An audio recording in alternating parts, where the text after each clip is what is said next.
We tell people to work backwards from their goals. So they do a podcast that doesn't even fulfill the goal they want. A lot of people. Some people, like if you're just starting out, you don't need to make it into your business. If you know, I just want to use this to network because I don't know shit. It happens more and more every year, dude. Attention is the asset. If you have attention, then you have so much. You have so much potential. There's that analogy of Arsenio Hall. He used to have a huge show. He was the guy on late night TV. He was on Donald Trump, The Apprentice, and they had a challenge where they had to raise a lot of money. Everyone he called, dude, he couldn't raise money from anyone.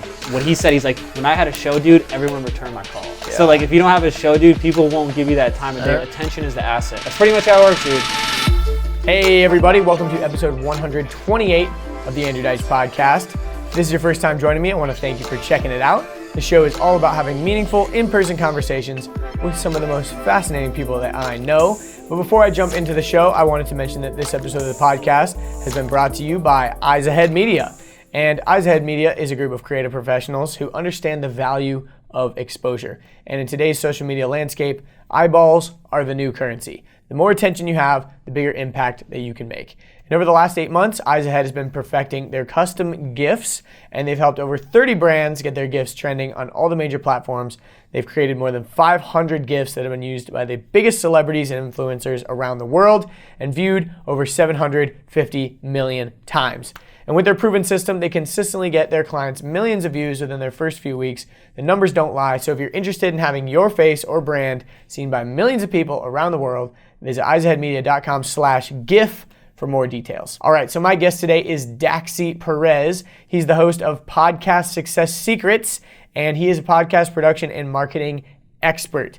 And he's also the co-founder of Legacy Podcasting, where they've helped their clients get over 50 million downloads on their podcasts. He's worked with some of the biggest names in podcasting, and they've launched a lot of top 100 podcasts. Pretty amazing. And during our conversation, we talked all about the state of podcasting, the combination of visionary and execution, and why we hate Apple. It was an awesome episode. Daxy and I have been internet friends for a while now, but today was actually the first time that we met in person. Very exciting stuff. He's a super smart guy, such a fun guy to hang out with. So please, without any further ado, welcome my friend, Daxy Perez. All right, Daxy Perez, what's up, bro? What's up, dude? How you doing? Yeah, I'm doing great. Is this your first? Well, you've done a ton of podcasts, but is this the first one you've done in like a studio environment, or have you with video in person? Yes. Yeah. Okay. Yeah. Nice. A lot digital. Probably this year like 100. I was gonna say you've done a shit ton of Facebook Lives. And I was on one of your Facebook Lives. That was super. You were fun. on one of my first 5 actually. Yeah. You were like, nuts. I felt like you were like in a jail cell actually. There was like an orange wall behind you, and it was fun though. Yeah. It was literally because I was living at my parents' house, and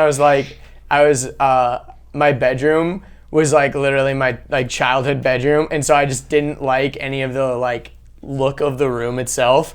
So I just like turned the camera to the wall and just had like the wall behind me. Yeah, I forgot what we talked about. There was some good topics. We talked about a lot of good stuff. I mean, I think I remember just kind of talking about a lot of the like taboos of the podcast industry and kind of like not calling people out, but just being like talking about our pet peeves and like what people are doing wrong and stuff like that. And I think a lot of people resonated with it, so that was cool. Yeah. But dude, now you have your own like a lot has changed since then, obviously. By the way, this is the first time we've actually hung out in person.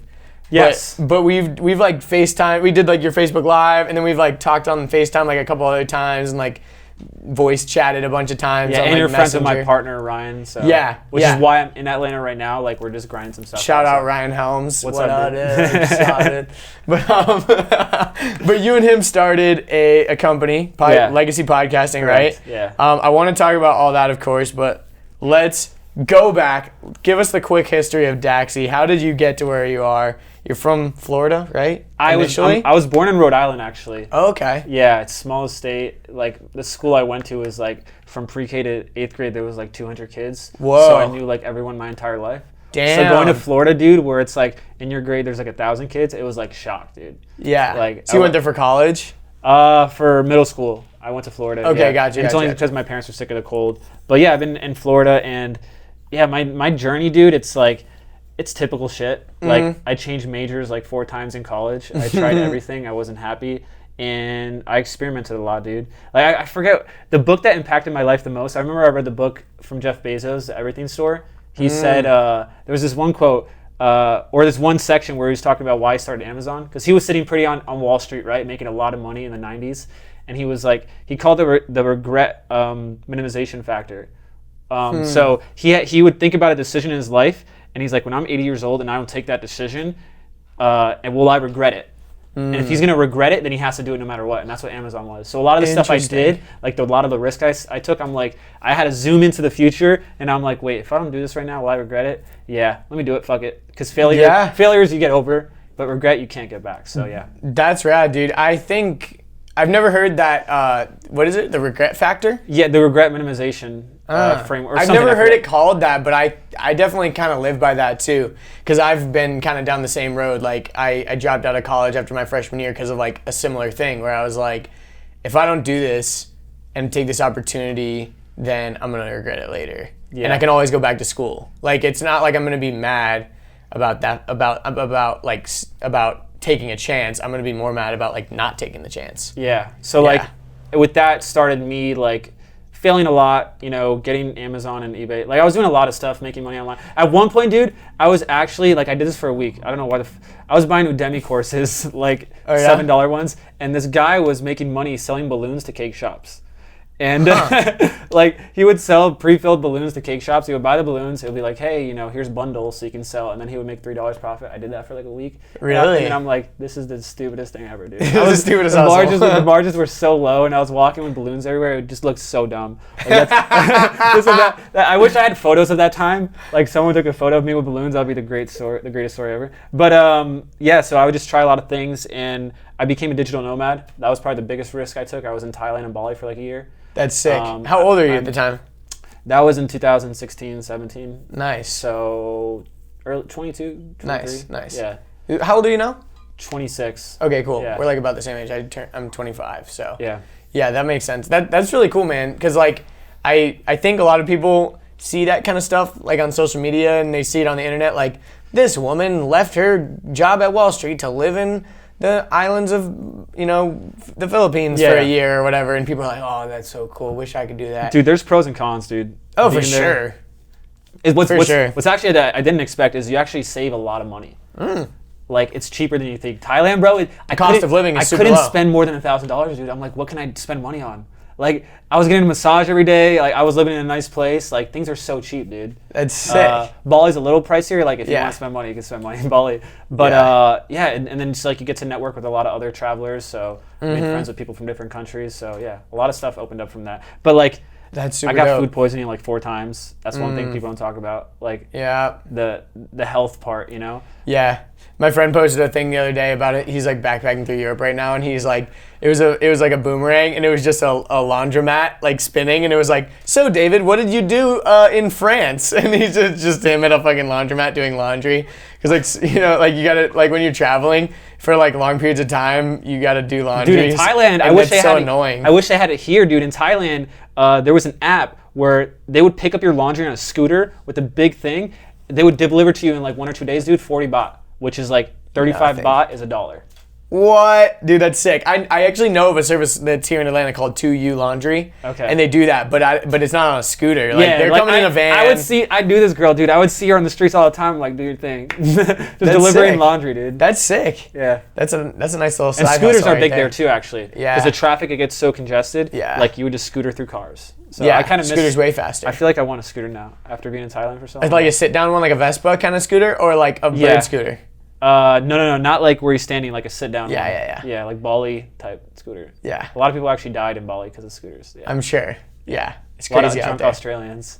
Yeah, dude. Because Bali is actually, I didn't know this till I went. It's like the Las Vegas for Australians. Totally. Yeah. So I was like, I'm just gonna meet some all Balinese people, but it's like all Australians. Yeah, I've heard Bali is like really not touristy, but it's just like, you don't meet locals. Like everyone is like not There's an immigrant, few, but and it's if they like, are locals, they're surfing or something. If they're cool. Yeah, it totally makes sense. The waves are nuts there too. Like, yeah, I couldn't even, dude. It was hard to like just stay in the water. Like, dang, like 10-foot waves, like crazy. Yeah, that's sick. Yeah. So the surf is like awesome there. Yeah, but I don't surf though. So yeah. Yeah, I'm not a pro surfer either. But so I wanted to like go back a little bit. So you moved to Florida when you were in middle school, you said? Yeah. And do you have siblings or anything, or is it? I have 2 brothers, 2 older brothers. 2 older brothers, gotcha. Yeah. So when you moved there, was it like a huge, like you said, it was like a pretty big shock? Yeah, it was a culture shock just because it was so much. Florida is just like, it's hard to, I don't know. I feel like Florida's way different than New England. Like up north, people are more friendly. You actually know your neighbor. Florida, there's so many people travel, especially Miami. Miami's crazy. Yeah. It's like you're always like. Where did you move?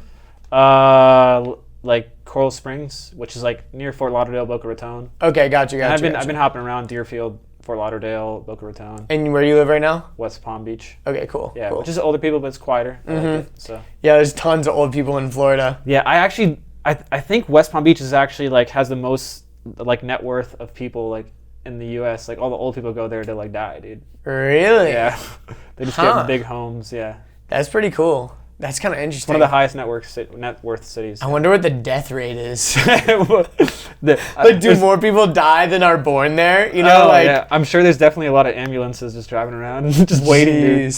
Yeah, dude, Florida's weird. Like, there's certain little pockets that are sick, and then of course you got all the crazy people. All the weird stuff, dude. All the memes, like Florida man. Yeah, all happens. It's real, dude. Dude, do you ever watch the guy Ross Creations on YouTube? He lives in Florida. No. Anyways, he always just does like the craziest shenanigans in Florida. Like, and you're just like, of course. I honestly feel like North and South Florida should be a different state. Yeah. I think it should be separated. Like South Carolina, North Carolina should be like North Florida, South Florida. Yeah, 100%. Huh. It's an interesting take. I think like anything below Orlando is like it's different. Up north, it's more like country and like redneck. Dude, Down south is super diverse, like Colombians, Haitians, everything. I mean, that's kind of how Atlanta is. Like Atlanta is like very different than the rest of Georgia.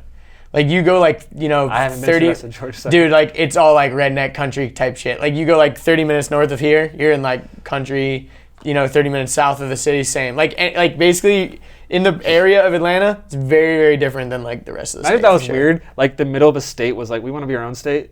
And then there was like a weird. border state. I don't think that would like happen. Luxembourg or something. Like they're just like a tiny little country, like in the middle of like. I feel like there's some like, you know, like the Vatican City. It's like technically its own country, like inside of Rome. Like it's kind of weird. Yeah. Like they're like the capital becomes its own. Have you ever seen that movie Spotlight? Okay. You saw it? Ryan's telling me to watch it. Spotlight. It talks about like the Catholic Church and like pedophilia and stuff. It's supposed to go really deep. Damn. Yeah. Yeah. I need to that whole thing is a mess. And I've heard like Joe Rogan talks about it. He's like, dude, if the Catholic Church was like some other thing, like we'd have shut that shit down so long ago for all the pedophile shit. But it's like because it's church stuff. It's it's probably not that big of a deal. And it's like, it's like, just brainwash, fear-based stuff. Yeah. But anyways, not to go down that rabbit hole. But so you said you kind of just like started doing like these weird things. When did you kind of start like you said, buying like these courses and doing like weird shit with like selling balloons and stuff like that? When did you kind of like make that shift over into trying to do like these regret factor type activities? I would say the first time. So I actually had some success like doing arbitrage, like which isn't like a business. Like I was literally buying from Home Depot and Walmart. Like I would just put the listings on different. I would just literally be like, oh, this is cheaper here. Let me put it on Amazon for more. And so you were just doing like random like little things. And then like I remember like the scheming. Cavaliers won the championship, dude. I saw on Amazon it was like $14. I was putting it on eBay for like $60.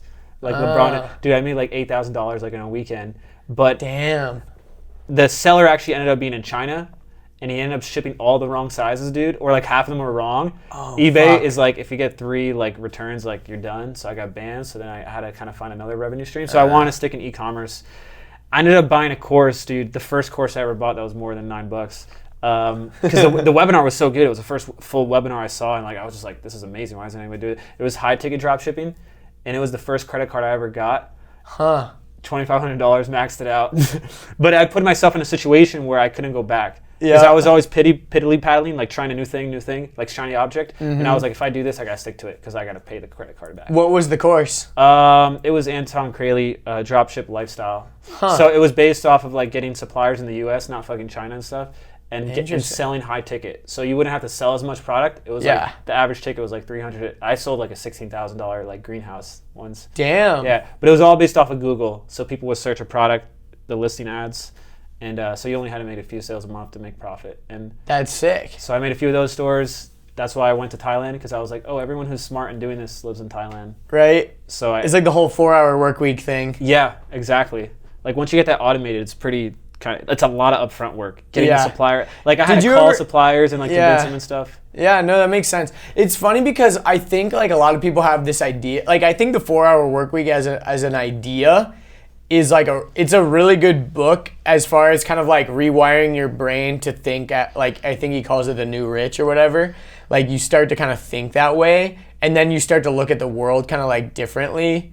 And I don't know if the principles in the book still apply for sure, but like the exact things in the book definitely don't anymore. No, he was pitching a lifestyle. Exactly. Like that lifestyle is to keep things level. If you're trying to grow something, like that's why I stopped. I went from Thailand to here because I was like, I'm trying to grow a business. Like having to wake up every morning and like be in paradise, but to do Facebook ad, like it wasn't like That is the weird thing about like being like digital nomad. You kind of have to balance this life of like, you know, you are living in like this awesome place, but at the end of the day, you're still like sitting at your computer. Yeah. Like you feel like you're kind of still like wasting the opportunity a little bit. Yeah. But even though the cost of living was low. You can't go all in being a digital nomad. Yeah. Like it's like if you're just doing shit on the side. Dude, I actually met this guy when I was earlier this year. When was this? I think it was earlier this year when I was in London. It was last year. Or wait. Yeah, it was last year. I was in London, and I was in a hostel. I met this dude who edited podcasts for a living, and he'd been a digital nomad for 2 years. Wow. And he like went to a new place like every month. That's actually how I got so taking that risk thing. Things lead to things, you know. Mm-hmm. So I ended up networking with a guy who knew a guy who was looking because one of my first things that my passions was producing music that I learned in high school. Yeah. It's funny how I learned how to do it. It was like you just internet, dude. Without the internet, thank you, internet gods. Literally, like what the fuck? Thank you, Tesla. Yeah, I remember someone the other day. I was listening to a Gary Vee clip, and he was talking about where they were like, he was like, well, how old were you when you started your first business? He's like, well, I mean, I didn't have the internet, so like, I mean, if I had it, like, come on, you know. And like, I mean, I grew up just in the peak. Like, I remember when I had to use an iPod, like when it was just music, like not an iPhone, like in high school. Literally, so I even had a CD player, like, so I was kind of like evolving with it. Totally. Yeah, we're in a weird like spot. Like all the people that are like a few years older, a few years younger than us, we're in this weird like explosion of technology. Because I almost feel like the people that are like 5-6 years older than us, we're in like almost at a disadvantage of a wave because they like went through school and all this stuff, and then like the big boom of all the craziness kind of happened after. Yeah. And it was kind of like, they had their I'm careers. trying to get my life together, and now you're telling me I gotta like start thinking about Facebook ads and like, shit. What the fuck or is like MySpace? Or like, you know, like all kinds of stuff like that. I think a lot of people are very frustrated at that age. Through the internet, you know Deadmau5? Yeah, of course. Deadmau5. He used to live stream. Mm-hmm. Yeah. Like 8 hours a day, like on Ustream. Totally. And I learned how to make music by watching him live stream. Damn. I was like, oh, you're doing that? Oh, this is the VST you're using? Oh, this is how you actually... He doesn't know shit about making... Like, he doesn't play any instruments, dude. No. It's all electronic based. And like, knowing how to like use effects. And so I learned how to make music that way. And I always had auto engineering skills, like, when I was growing up. And so I met a guy who had a big agency already in Thailand. And they were looking for an audio, like, manager. So What type of agency? Podcast production. Cool. And distribution, but like super minimal. That's why I decided to start my own agency, just because I saw what the market's doing. Dude, I was at Podcast Movement, the biggest podcast event in America. And most agencies, dude, like they just do the audio and they just do the blog, but there's so much more you can be doing for someone from the audio. So, yeah. I'm kind of more on the side of like, I'd rather like let people do the like figure out the audio stuff from someone else, and then I'd be like, let's make some like Instagram content or like make some micro content or whatever. Like that's the stuff that interests me more than like honestly the other like technical side. Yeah. I think a lot of podcast dorks are like fucking like, oh well, the RSS blah blah blah, and they're like, God, it's like, dude, like honestly, a lot of these like websites have kind of put some of those guys out of business a little bit. And even the forums, dude, or like the Facebook groups, like the conversations are so like dorky. Hobbyist. They're like for hobbyists. Like about equipment and stuff. I'm like, no, that's like less than 10% of like what's more important is the message. Like, why do people want to listen to you? Like, what are you communicating? Why are you different? Like stuff like that. It's the same thing with like video dorks talking about cameras and shit. Like I can get nerdy about cameras a little bit, but at the end of the day, it's like, you know, if we're shooting some like video, like for example today, Wheels to Walking, we just released like a banger video, and when we were shooting it, like the whole time I wasn't like focused on like the lens and like the fucking aperture and shit. It was like, I'm just filming the video. Like the camera is like, you know, if the white balance is a little bit off or the focus is like a little bit fucked up in one part, like it's okay. Like it's not the end of the world when you're making YouTube videos. Like if this is like a blockbuster film, like I understand, but it's like, I think sometimes people take it like too seriously for what they're trying to do. I don't know. Yeah. But the same thing goes with like these like hobbyists that are like so into the. Yeah, they don't think about, to me, so this is what I think, because I started a podcast like 3 years ago, because one of my passions is health. Like that was one of the first things I got into out of high school. Like I worked at a health shop. And like supplements and stuff like that? Yeah, Chinese herbalism and stuff, and detoxing. Like I was really like I know like, a lot about like interesting about like Eastern medicine and shit. Exactly. Interesting. I still make my own tinctures and stuff. Like wow. Yeah, that's cool. I have some that are like 5 years old, like super old. Whoa. Like I would forage for the ingredients and then like put it in alcohol. I still have it. Dang, like that's cool. I don't use pharmaceuticals. I use just tinctures and stuff. Wow. But so one of my first podcasts I started was a health podcast, and I realized, if you just do a podcast around your passion, it's harder to sustain if you have no intention of servicing people after. So like I started a health podcast, but I didn't want to become a health coach. I didn't want to sell a health product. I didn't want to do anything else outside of that to serve my audience. And it ended up becoming like a job. Yeah. And I was building an audience for no reason. And I wasn't reaping the reward. So most people don't have the right idea of like how they're going to integrate it into, I mean, so there's different kind of podcasts. There's entertainment podcasts. But at least in the market I'm in, like for the business side of like content being like the bottom of your attention, then you ascend people up. Yeah. Like pyramid scheme? Totally. Yeah, I love pyramid schemes, dog. I was involved in so many. I'm just kidding. Yeah, it's an upside down funnel. Yeah, it's an upside down funnel. No, it's true. No, dude, I love that philosophy because I mean, I think that we're at a very interesting time as far as podcasts and audio and everything goes. Yeah. It's very fascinating to see like how people are gaining like massive audiences with audio where people maybe like 10 years ago would have like never seen this coming, but it makes like so much sense. Obviously people that are listening to this right now totally understand. Like I consume so many podcasts a week, like it's insane. So it's like I get it, so I'm in that audience, so I understand it like totally. But it is true when you, like for example, there's certain podcasters that I just love so much that if they like release something, like I'm so like down to support it or buy it or stream it or like whatever. And I think you're kind of right that at some point, like if you're just doing it without like any intention of like taking it somewhere. Yeah. But at the same time, like doing that health podcast, it taught you like, it wasn't necessarily your end goal. It was just like a thing that you used to get to like another thing. What happened? Did you just abandon it eventually, or like? Because I didn't. It wasn't. Did you have a sign-off like, episode? I didn't want to be known as the health guy. I was building my agency, and I didn't want people to know like, wait, you have a health podcast. What are you? Like, you know what I mean? Interesting. One of the big things about marketing is you want to be known for one thing. Yeah. You don't want to be everything to everyone, because then you're nothing to no one, pretty much. It's true. Yeah, and like what I've learned too, like working with a lot of marketers and entrepreneurs, like a lot of our clients, like they have digital products. Like this is part of a business. Like they have a tribe. And like they're communicating message. They provide solutions to the problems they're talking about, pretty much. Yeah. And I've learned that you have to love like marketing your business, or like you won't have one. So and podcast is the best form of like long form marketing. YouTube could be, but I feel like YouTube as a platform is definitely entertainment based, even more so, like visually too. And I think it's more of a skill. Yeah. So. Yeah, YouTube and podcasting are quite similar in certain ways, but they're also very different in a lot of big ways. I think the discoverability, for sure. The discoverability is amazing on YouTube because YouTube, like... evergreen as well. Yeah, it's evergreen. One thing that's really awesome that I've learned over the past like 6 months of helping Wheels to Walking launch is that, number one, like...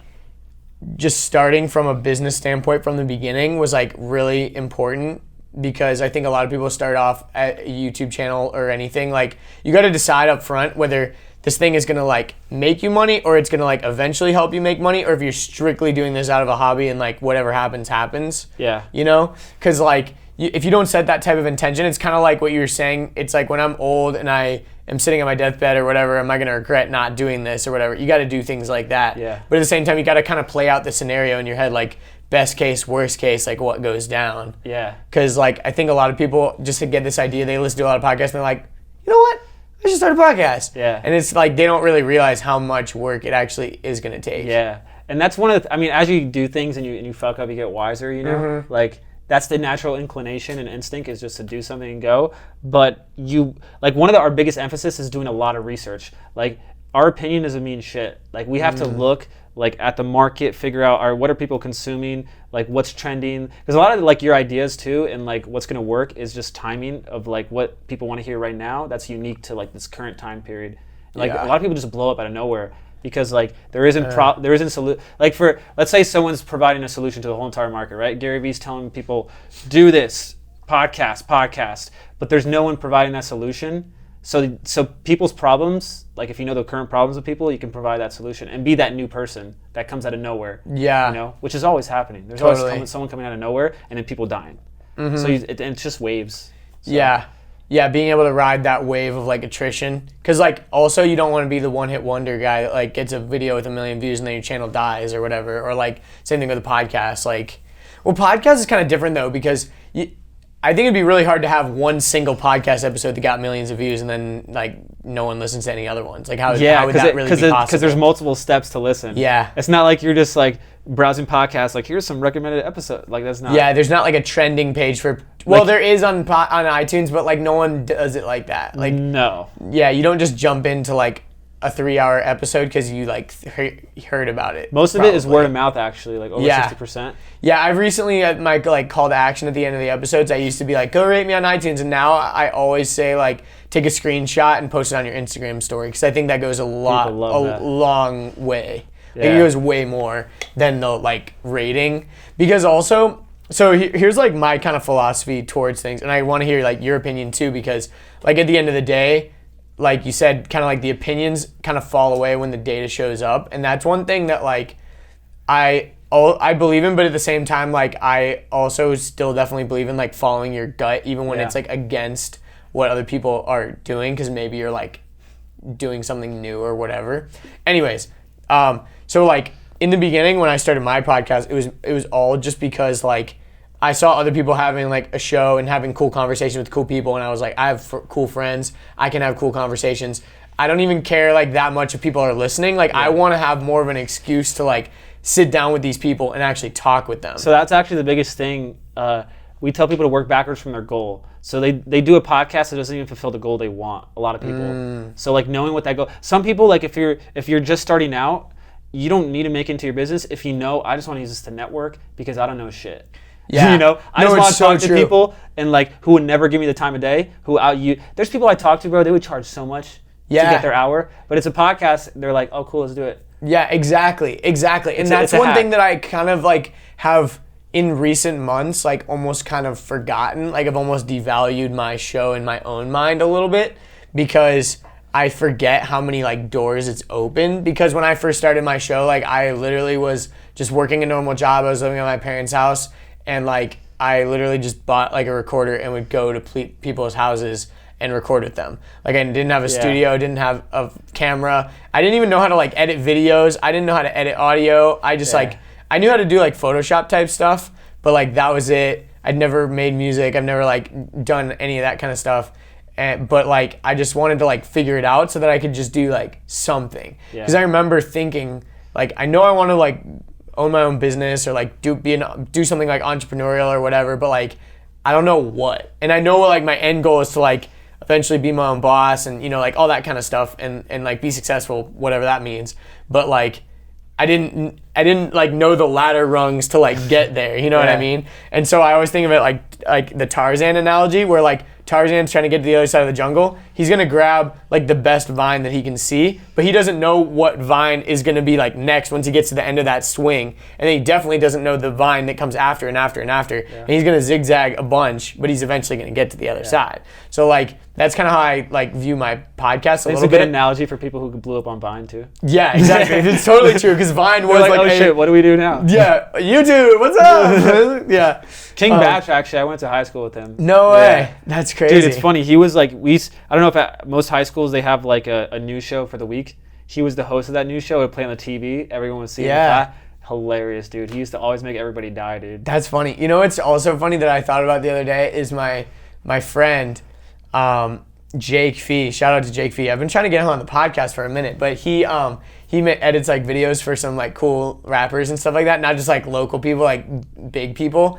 And me and him in high school, he was in the class that did like the morning announcements and stuff like that, like you were talking about, and like it would get shown like every Friday or whatever. And like me and him would even though I wasn't in the class, I was always in the videos because he was just like, yo, you want to be in the video? I'm like, yeah, of course, let's fucking go make a video. You're just the hype man? Yeah, okay. But I wasn't even necessarily the hype man. It was like we would do like skits or like little mini like short videos that would play, like a little comedy skit or something. And yeah, it's just funny because I always forget about the fact that we did that. Yeah. And I still didn't know how to do video editing. I still didn't own a camera, but like I was doing that stuff, and now like I'm kind of doing that again. Yeah. And which is dude, dope. to piggyback on what we were saying about podcasting. Yeah. Like, and it happens more and more every year, dude. Attention is the asset. If you have attention, then you have so much. You have so much potential. Mm-hmm. And there's that analogy of Arsenio Hall. He used to have a huge show. He was the guy on late night TV, and like he was on Donald Trump, The Apprentice, and they had a challenge where they had to raise a lot of money. And he ended like everyone he called, dude. He couldn't raise money from anyone. And what he said, he's like, when I had a show, dude, everyone returned my call. Yeah. So like, if you don't have a show, dude, people won't give you that time of day or attention. Damn. That's pretty much how it works, dude. Like, if you're a big influencer, like you obviously you have a platform. You play with other big influencers. Yeah, because it's true. It's like a win-win relationship. Like it's very true, man. No, and I feel that too. Like, the interesting thing is, like you said, it's like the ability to even like hit someone up. I think that's why people have this like really deep desire to be verified on Instagram, because like, you know, if you it's DM actually hard, someone, dude, it's super hard. I know some hard. people going through it. It's like, dude, it's and hard they're as big. Fuck. Yeah, and like but the thing is if you got that blue check mark, you can DM people with blue check marks and they're probably gonna respond. Versus like if you don't have the blue check mark, they're like, who's this fucker? Yeah. Like they've got millions of DM requests and they're not responding to anyone. And sometimes like every once in a while they'll hop in that little accept area, see if anyone interesting's in there, and they're like, ooh, blue check mark guy. You know? Like that's like how that rolls. And if you're just like not a blue check mark, like you can't roll in the DMs as good. Yeah. And that's kind of like the same thing with having like a podcast or whatever. It's like if you just hit up someone, like for example, I had DJ Will Clark on the podcast. I don't know if you know Will Clark. He was actually the first episode, with the big beard. And he was actually the first episode in the studio. And it was so dope because I like hit him up and I was like, or I think it was the first episode in the studio. Pretty sure it was. Pretty sure it was too. Yeah. And he had a question about podcasting on his Instagram story. And he was asking something about podcasting, and my brother was like, yo, you should hit up AD Podcast or whatever in his DMs. And he's like, oh, cool. And he's like, yo, Will just responded to me about this. You should hit him up. So then I hit him up and I like answered his question or whatever. And then I was like, because he started asking me about what I do and whatever. And I was like, yeah, I'm in Atlanta, blah, blah. And he's like, yo, I'm actually going to be in Atlanta in a few weeks. Do you think it'd be cool if I was on your show? And I'm like, bro, I was about to fucking ask you. I was trying to lay this up and you fucking slam dunked on me, son. Like, hell yeah. You threw the oop, dude. Yeah, dude, I didn't even have to throw it. He just freaking dunked it in there. I'm like, hell yeah. So I was like super stoked because I like listen to his music and stuff. I'm a fan of his. But it was cool because like I then got to do a show with him. And it's interesting because I think a lot of people get stuck in this idea of like being a fan versus being like an equal, you know what I mean? And it's like, if you, like for example, you know, I love like Skrillex, and I always am like, dude, I'm always like obsessed with Skrillex and like, you know, look at all his stuff, blah, blah, blah. But like the people he's hanging out with on a regular basis aren't like obsessively looking at his Instagram feed or like fucking listening to his music on repeat. Like they're just like his homies. Yeah. Like if all of his homies were obsessed with him like that, that'd be kind of creepy. Yeah. Like that'd be like if you came here and you're like, dude, I'm your biggest fan. Like blah, blah, blah. I'd be like, okay. You gotta think about it from like, if you were Skrillex, like what would you vibe with? Exactly. People who are just chill. Like to me, like I try not to force a lot of relationships. Mm-hmm. Like the best ones are the ones that happen naturally. Yeah. And the other interesting thing is kind of like, I think about this, like for example, you brought up like King Batch, like a lot of those Vine guys, they all like came up together and they were all like collabing together when they were kind of like nobodies, and then now they're all like a lot of them are like still tight, like David Dobrik and like the Vlog Squad and shit. And like you think about it like, oh dude, I want to be in the Vlog Squad so bad, it'd be so fucking dope if I was David Dobrik's friend. It's like, dude, you're never gonna be that because you didn't like come up with them, you know what I mean? Like, he might have like new friends and shit, but it's gonna be people like fucking like Kylie Jenner and stuff. It's not you. You know, it's like you're not gonna randomly just become his friend. You gotta like do something that warrants like being cool enough to play in those circles, kind of. I remember like starting out when Madeon and Porter Robinson were super small, dude. Yeah. Like I remember some of their first remix contest, and like they started from I saw them grow from nothing, dude. It was pretty back when Beatport was a thing. I don't know if you remember Beatport. Yeah, Beatport. Yeah, that was like for music DJ charts. nerds that like wanted like the highest quality, like, and like couldn't you get stems on there and stuff too? Maybe not. You just get like the WAV file, but it was Yeah. also like a way to discover new talent. Totally, Because they were like if you were like Beatport Top 100, you were like trending with like people who were important. That's how he blew up, because he had like a song that was in the top 100 for a while. Yeah, I remember I went to Counterpoint 2012. It was like this festival in Atlanta. Dude had literally the best lineup ever. Like you could not assemble this lineup anymore. I've talked about it like so many times on the podcast, but literally Porter Robinson was on it, and he was like at the bottom of the lineup.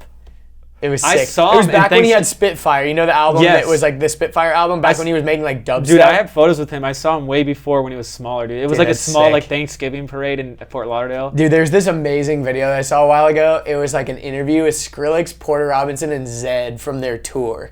It was like literally like Skrillex brought Zed and Porter Robinson on tour with him.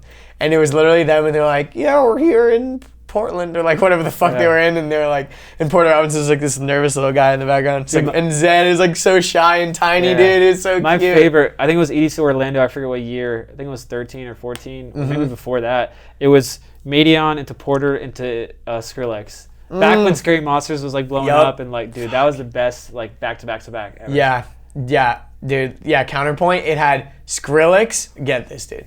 Skrillex. And this is 2012, so this is like height. Skrillex, Avicii, Bass Nectar. R.I.P. Yeah, R.I.P. dude. Skrillex, Bass Nectar, Avicii, Pretty Lights, Steve Angelo from Swedish House Mafia, fucking Excision, back when he was like not that big, and yeah, Porter Robinson. Hero Bust was literally like a tiny headliner.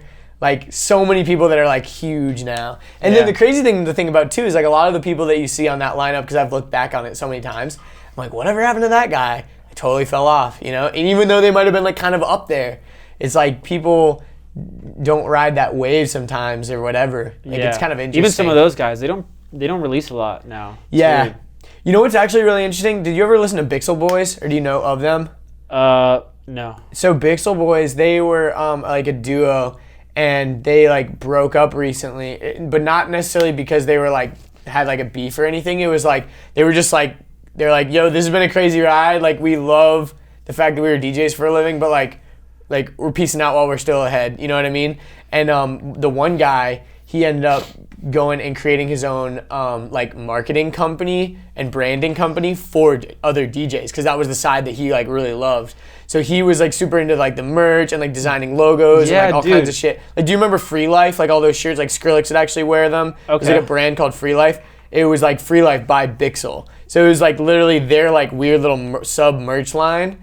And like they, you know, so he was just more into almost like the logos and branding and that happened graphic with, design and type remember, stuff. You know the M Machine? Yeah. They were one of Alza's first art. Dude, they were amazing. Dude, they and were then sick. One of the Andy, the guy with the long hair, he decided, I want to go into the setup, the visual, the art. He went to college, and then they just started making weird music, and it just kind of died out. Yeah, they were always kind of making like a little, like the first album on Alza was like very experimental. But after he left, there was nothing that like popped like really? That they had. Yeah, that was an interesting time. I'm just like interested in music culture, because like my biggest like passion and purpose is to like really get implanted in the music industry, like throw events, have a label, everything. That's sick. But that requires capital, so that's what I'm doing right now. So. Yeah. Okay, so let's talk about legacy podcasting, because I think we kind of been like dancing around it a little bit. Yeah. So like you have your own, like you and Ryan Helms, shout out Ryan. What's up? He's the brains, dude. He's the five head. He's the five head. He's a five head. That's funny, because you know what's actually really funny. So I had Ryan on my podcast. This is all super meta and full circle. So I had Ryan on my podcast before he even started his podcast, or it was like, I think he hadn't launched it yet, but I think he'd maybe recorded a couple of episodes, and we met up because I think he was like, We met up at like a Barnes & Noble or something. Was it with Kickstarter or no? It was right when that was happening. Okay. It was like right after he launched the journal. Yeah. What was it called? But she just showed me Grit and Hustle. I forget what it's called. Like the Grit and Hustle journal or something. That was the company, Grit and Hustle. Or Side Hustle Journal. Side Hustle Journal, yeah, something like that. You just showed me. It's insane how good it is. Yeah, it was sick, right? Yeah. I never even had one in person, but it was like so cool. It was like if you work a day job, it's like, managing out your day task and then what you're gonna do on the side. It's really good. Yeah. Ryan's smart as fuck, dude. 5-head, dude. Yeah. Legit 5-head. Yeah. That's amazing. So he I went over to his condo. We recorded an episode of my show there, and I think that was the first. Maybe he was a guest on another podcast, but it was definitely the first one he did in person, I think. And then he went on to basically just nerd out and just get really deep into that podcast stuff. And also the cool thing about his Side Hustle podcast, or Hustle to Freedom podcast, was he niched down super specific and just fucking dominated that area. And I was really impressed by that. It's interesting, and I know this too, creatively, you need to have constraints to have a good product. And he had constraints. He's you need to be working a job and you need to be making at least $2,000 a month. Yep. And then I'll have you on the show. So people who are working full time but still making money on the side. So that's why he had interesting people that he would never be on shows. Yeah. Because it was super niche and targeted. So. Yeah, exactly. And that's honestly something that I want to talk to you a little bit about, just to get your opinion on my show too, because I've been thinking about this a lot. I in the beginning I kind of just started my show because I was I just want to do this, and now I'm trying to kind of figure out where there was kind of season 1, which is audio only. Now we're definitely in kind of season 2 or maybe even 3 with the video and having AJ on board and having micro content, being in the studio and having bigger names and all that kind of stuff, and figuring out where does it evolve from here, kind of. Yeah, I mean, dude, it's just working backwards from whatever you want. Yeah, because I'm still kind of trying to figure that out too, because also we started a digital agency helping. Originally it was kind of focused around helping, because I was getting a lot of leads from other podcast people, but it was not necessarily around audio stuff. It was all around the video editing and micro stuff. Yeah. And then now it's kind of just evolved into a lot of the GIF stuff, and then also other video stuff, which is kind of cool. But yeah, it's kind of interesting because the podcast is still definitely bringing in leads and value, and it is something that I can always point to. Yeah. As far as something that I've been consistent at for the past few years, and we're always releasing content. For a show like this where it's around you, the name, personal brand, it comes down to what do you want to be known for, or be an expert in, and be true. The authority in this, or not authority, but you just have the most opinions about this topic. Yeah. Yeah, it's kind of hard because in a podcast, this, a lot of it is driving traffic to the podcast. It's not it's going to happen on it. It's going to what do you do on other platforms that'll get you attention, and they're oh, I want to know you deeper. Let me go to the podcast. Exactly, because that's how I feel about other people. I again, with David Dobrik or whatever. You watch his videos and all 4 minutes. I don't know him, but did he blow up because of his relationship with the girl or no? Kind of, yeah. That was part of it. But that's the first time I saw him. I was with what's her name? Liza, yeah, okay. Liza Koshy. Yeah, they broke up and they broke the internet because they were basically, David was pretty big, but Liza was even bigger. She was YouTube's golden girl. I remember one of the first big YouTubers were that boyfriend girlfriend. What were their names? Prank versus Prank. Jesse and yes. Yeah, Prank versus Prank, I think it was called. Jesse Wellens. Yeah, dude, his channel, it sucks to see, man. Because his channel, he's really fucking talented, but he loses subs every time he uploads. Because if you think about it, you sub to someone and then you never unsub until they make something that makes you unsub. And you're I don't want to see this. Yeah. Delete. So every time he uploads, he loses subs because his channel's changed 100%. Because in the beginning, it was Prank versus Prank, and it was him and his girlfriend pranking each other. And then when they broke up, what are they going to do now? Keep pranking each other? Haha, my fucking ex. I threw an egg at my ex. What are you going to do? You don't want to do anything with them, to be honest. And he's a really talented video creator, and he makes awesome videos. But that's not why they subbed. But that's not why his audience subbed. And then you also got to think about then what YouTube's algorithm, how is it treating him? You know what I mean? Yeah. Because if every single one of his videos is getting less views and he's getting unsubs. Yeah. YouTube is just watch time, click-through rate. Totally, dude. That's And pretty I've much been it. realizing that more and more, helping Richard build this channel, like with Wheels to Walking, because like we're trying to figure out like AdSense and like all this kind of stuff. Cause he hit the trending page a few weeks ago, got like 1.6 million views on this video that we uploaded like 6 months ago. Is that you interviewed him about something, right? Yeah, he's About, been like, on the show a few times, but like the recent episode. Now I know why we this show talked- is. Why you made this show to promote the people you work with. I know, right? No, that is kind of true. Actually, it's funny because I didn't create it to do that because I wasn't working with anybody. Yeah. Like I created it to joking. potentially. I know. but it is kind of true actually because I was at the time when I was kind of trying to like start doing video stuff. I was realizing that I was getting a lot of leads for things, and it was mainly because they were on my show first, and then they realized like that they were like, Yeah. oh shit, like. Dude, I wanna use work my with this show, guy. dude. I've done some ninja stuff. I've interviewed people that I want to be clients, and I use that pre and post interview chat. Like the Totally, questions I dude. ask, dude, is literally to learn about their business and their pain points. And I'm like, dude, you said this, like we can help you with that, dude. You know? Yeah. So I treat it like a sales call almost. Yeah. You know, low key. Dude, I've been like referring a lot of people to your group recently because like a lot of people have asked me questions about podcast stuff, and I'm like, I can answer stuff about what I know, but like I haven't researched the industry as much as you and Ryan, and like I haven't been inside of other people's podcasts, especially some really big ones and stuff. That like I'm like, I can tell you what I know, but like I'm just gonna give you advice that skews toward what I know from my show. Like if you want more like holistic, holistic stuff. Like Jeff, don't join their join their group and gotta take that clip and out. get the freebies. Yeah, I know, right? Yeah, take it out and just join their group. I'm gonna use that for all my stuff now. Yeah, that's my new ringtone. Who uses fucking ringtones anymore? I feel like I have my phone on silent all the for time. my alarm, I do, dude. Yeah. My alarm's lit, dude. What's your alarm? What's your alarm song? It's just like one that came with the phone. Are you an iPhone guy And it or was an kind of Android like guy? a cool like upbeat thing. Yeah. When people have the alarm, it's like dun, dun. I'm No, like, that why sucks. would you like program your like morning to be like Shitty. yeah, that's stupid. Are you an Android guy? Yeah. Me too. But it's starting to Is get it by like choice? laggy and stuff. Oh, It's what do you weird. have? The S9 Plus. Me I too. feel like they have a shelf life. You think so? Yeah, With like, like they just the, want you to the update battery or with like the processor or what? Yeah, dude. And I got the best one, and it's just like some of my stuff lags now. Really? Yeah, it's kind of weird. So you got the highest tier. I hear the OneNote's pretty good. I think that's what it's called. The OneNote? Or- The made by who? Wait. Some Chinese company. The OnePlus? It's an Android. Yeah. I think. OnePlus, yeah. OnePlus Yeah. is solid. Yeah, dude, their new phone has like a 90 hertz refresh rate or something like that. Like the screen is like Yeah. beautiful. I just will never buy Apple product. I like this guy. Yeah. I like this guy Yeah. more and more.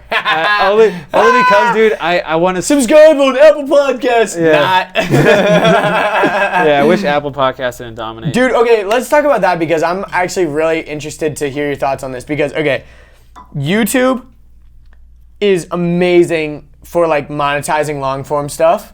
Like if you've got stupid watch time, like for example, we upload this whole podcast to YouTube, but my audience is like not on YouTube definitively. Like you look at my YouTube channel, like this episode will maybe Dude, get YouTube, like the only thing that 100 works views for or like something. podcasts, like, you got to look at like what Joe Rogan's doing and stuff. Yeah, He clips it up. Exactly. Like, what does Elon think about weed? What does Elon think? Or Elon says this about that. Exactly. And they just have all their shit's the same. It's just like a small image in the middle with like a green border. Literally, I know, and that's what actually me and AJ are like focusing on a lot recently. Like I really want to focus Then on like the clips. so let's say because Google's really or YouTube's really tied to the search algorithm. Totally. Like if you search stuff, so let's say someone searches Daxy Perez on Google and this was chopped up. YouTube links will be at the top. You have 10 potential like micro clips to be at the top. Totally, dude. No, I actually take pretty big pride in that. Is like I have like attached my name to like a lot of really cool people. Like if you The Google, Vin Wiki one was really good. thanks, man. Yeah, those are like my favorite episodes probably. Just because like again, another person that I love his content. Like I was a fan first, and then I reached out. Or actually, no, I reached out. It was funny. My friend Sean, who congratulations to Sean by the way, just bought his first Ferrari. And he's like 23. Sean was on VinWiki, and because he had like a Porsche at the time, he was telling stories about that. And I reached out to him because I'm like, oh, this kid's in Atlanta. Like, what the fuck does he do? Like, to have like this sick car. And then I reached out to him, had him on the show, and he's like, oh yeah. I was like, so how'd you get on VinWiki? He's like, oh, I'm friends with Ed, and like blah blah blah. And he's like, I can make an introduction if you want. And I'm like, sick, yeah. And so then that whole thing happened. He's been on the show a couple times. Exotic like, cars cool. are crazy, dude. Like I heard like a Bugatti, it's like $25,000 for an oil change. Yeah, it's insane, dude. If you're really into like nerd shit about cars, Not really. like I'm happy with my Honda Civic. But like, I'm not necessarily saying you have to like be into your own car, but like if you're interested in like weird little things about cars, Doug DeMuro, his channel is the bomb. Doug DeMuro, because he literally just makes videos about all the weird little crazy cool things you'd never know about, like the sickest cars. So he'll basically get a car and I might have like, seen it. Like you probably have seen like something on trending sometimes. Like his videos have gone pretty big, but like the video that he did on like this Koenigsegg like got like so many views. What were you gonna say about Apple Podcasts? Oh yeah, but okay, so to go back to that, like Apple Podcasts has been kind of like this weird staple in the podcast community, even though they suck at giving us information. Their interface is like pretty fucking terrible, but the only reason why they dominate is because like everyone's got an iPhone. And the App Store. And the App Store is massive, and like it's got a discoverability aspect to it kind of, and then you also got like ratings and reviews, whereas like everywhere else there's not really a rating and review that matters. Yeah. And then now we've kind of got like Spotify kind of coming in almost as like this weird YouTube type like vibe, and like correct me if I'm wrong, but like a few days ago they announced that they're gonna be like making like a podcast like back end for people where you can like get Spotify access to for Spotify. Like you can get same like, analytics big you get analytics. Everywhere else. But the interesting thing is since it's tied to your Spotify account, you can know what type of music your listeners are into. Ooh. Which is kind of interesting. I mean, it doesn't really give you that much like accurate data. I should change my intro music. All my listeners love Drake. Like everyone loves fucking Drake. Everyone listens to Drake. You know, like whatever. Like I wouldn't imagine that there would be any like telltale weird things about my audience's listening habits on Spotify. Yeah, like Apple's dropped the ball as far as like shit like repurposing or shareability. Like Spotify's adding some stuff like adding to your stories and like links. Yeah. I like like a lot of people don't use the playlist feature. Like if you have a podcast and you have like all these episodes we talk about health, you can put it in a playlist. On Spotify. Yeah, you can make playlists of your episodes and share the playlist. That's fucking genius. Tell me more, cause like I love little hacks like that. Cause I don't use Spotify actually. Yeah. I use my podcast is on Spotify. And I just hate listening to music, dude, because it's like you can't skip the song if you're on free, and like I'm not gonna pay for you, dude. Yeah, fuck that. Yeah. But the interesting thing that they're doing though is like the dynamic ads and stuff like that. Yeah. What's the deal with that kind of stuff? With dynamic ads? Because I feel like if anyone I was talking to them, dude, it would be you. So they had a big booth, dude. They've invested so much in podcasting, by the way. Like they bought 2 companies for like $340 million, Gimlet. Yeah. Rebranding it, and like they've invested a lot. They're kind of trying to be like a Netflix of podcasts. They have the data, yeah. I'll have some info on Netflix. I'm not gonna share it. I can't. Afterwards, post podcast. Yeah, that's what I'm. It's a friend DA. Yeah, a friend DA. I love it. I love that. Yeah. So I was talking. Everyone who was at the podcast, the Spotify one, it was all like support people. Like, oh, let's help you get on Spotify. I'm like, no, I got questions about the ad platform, dude.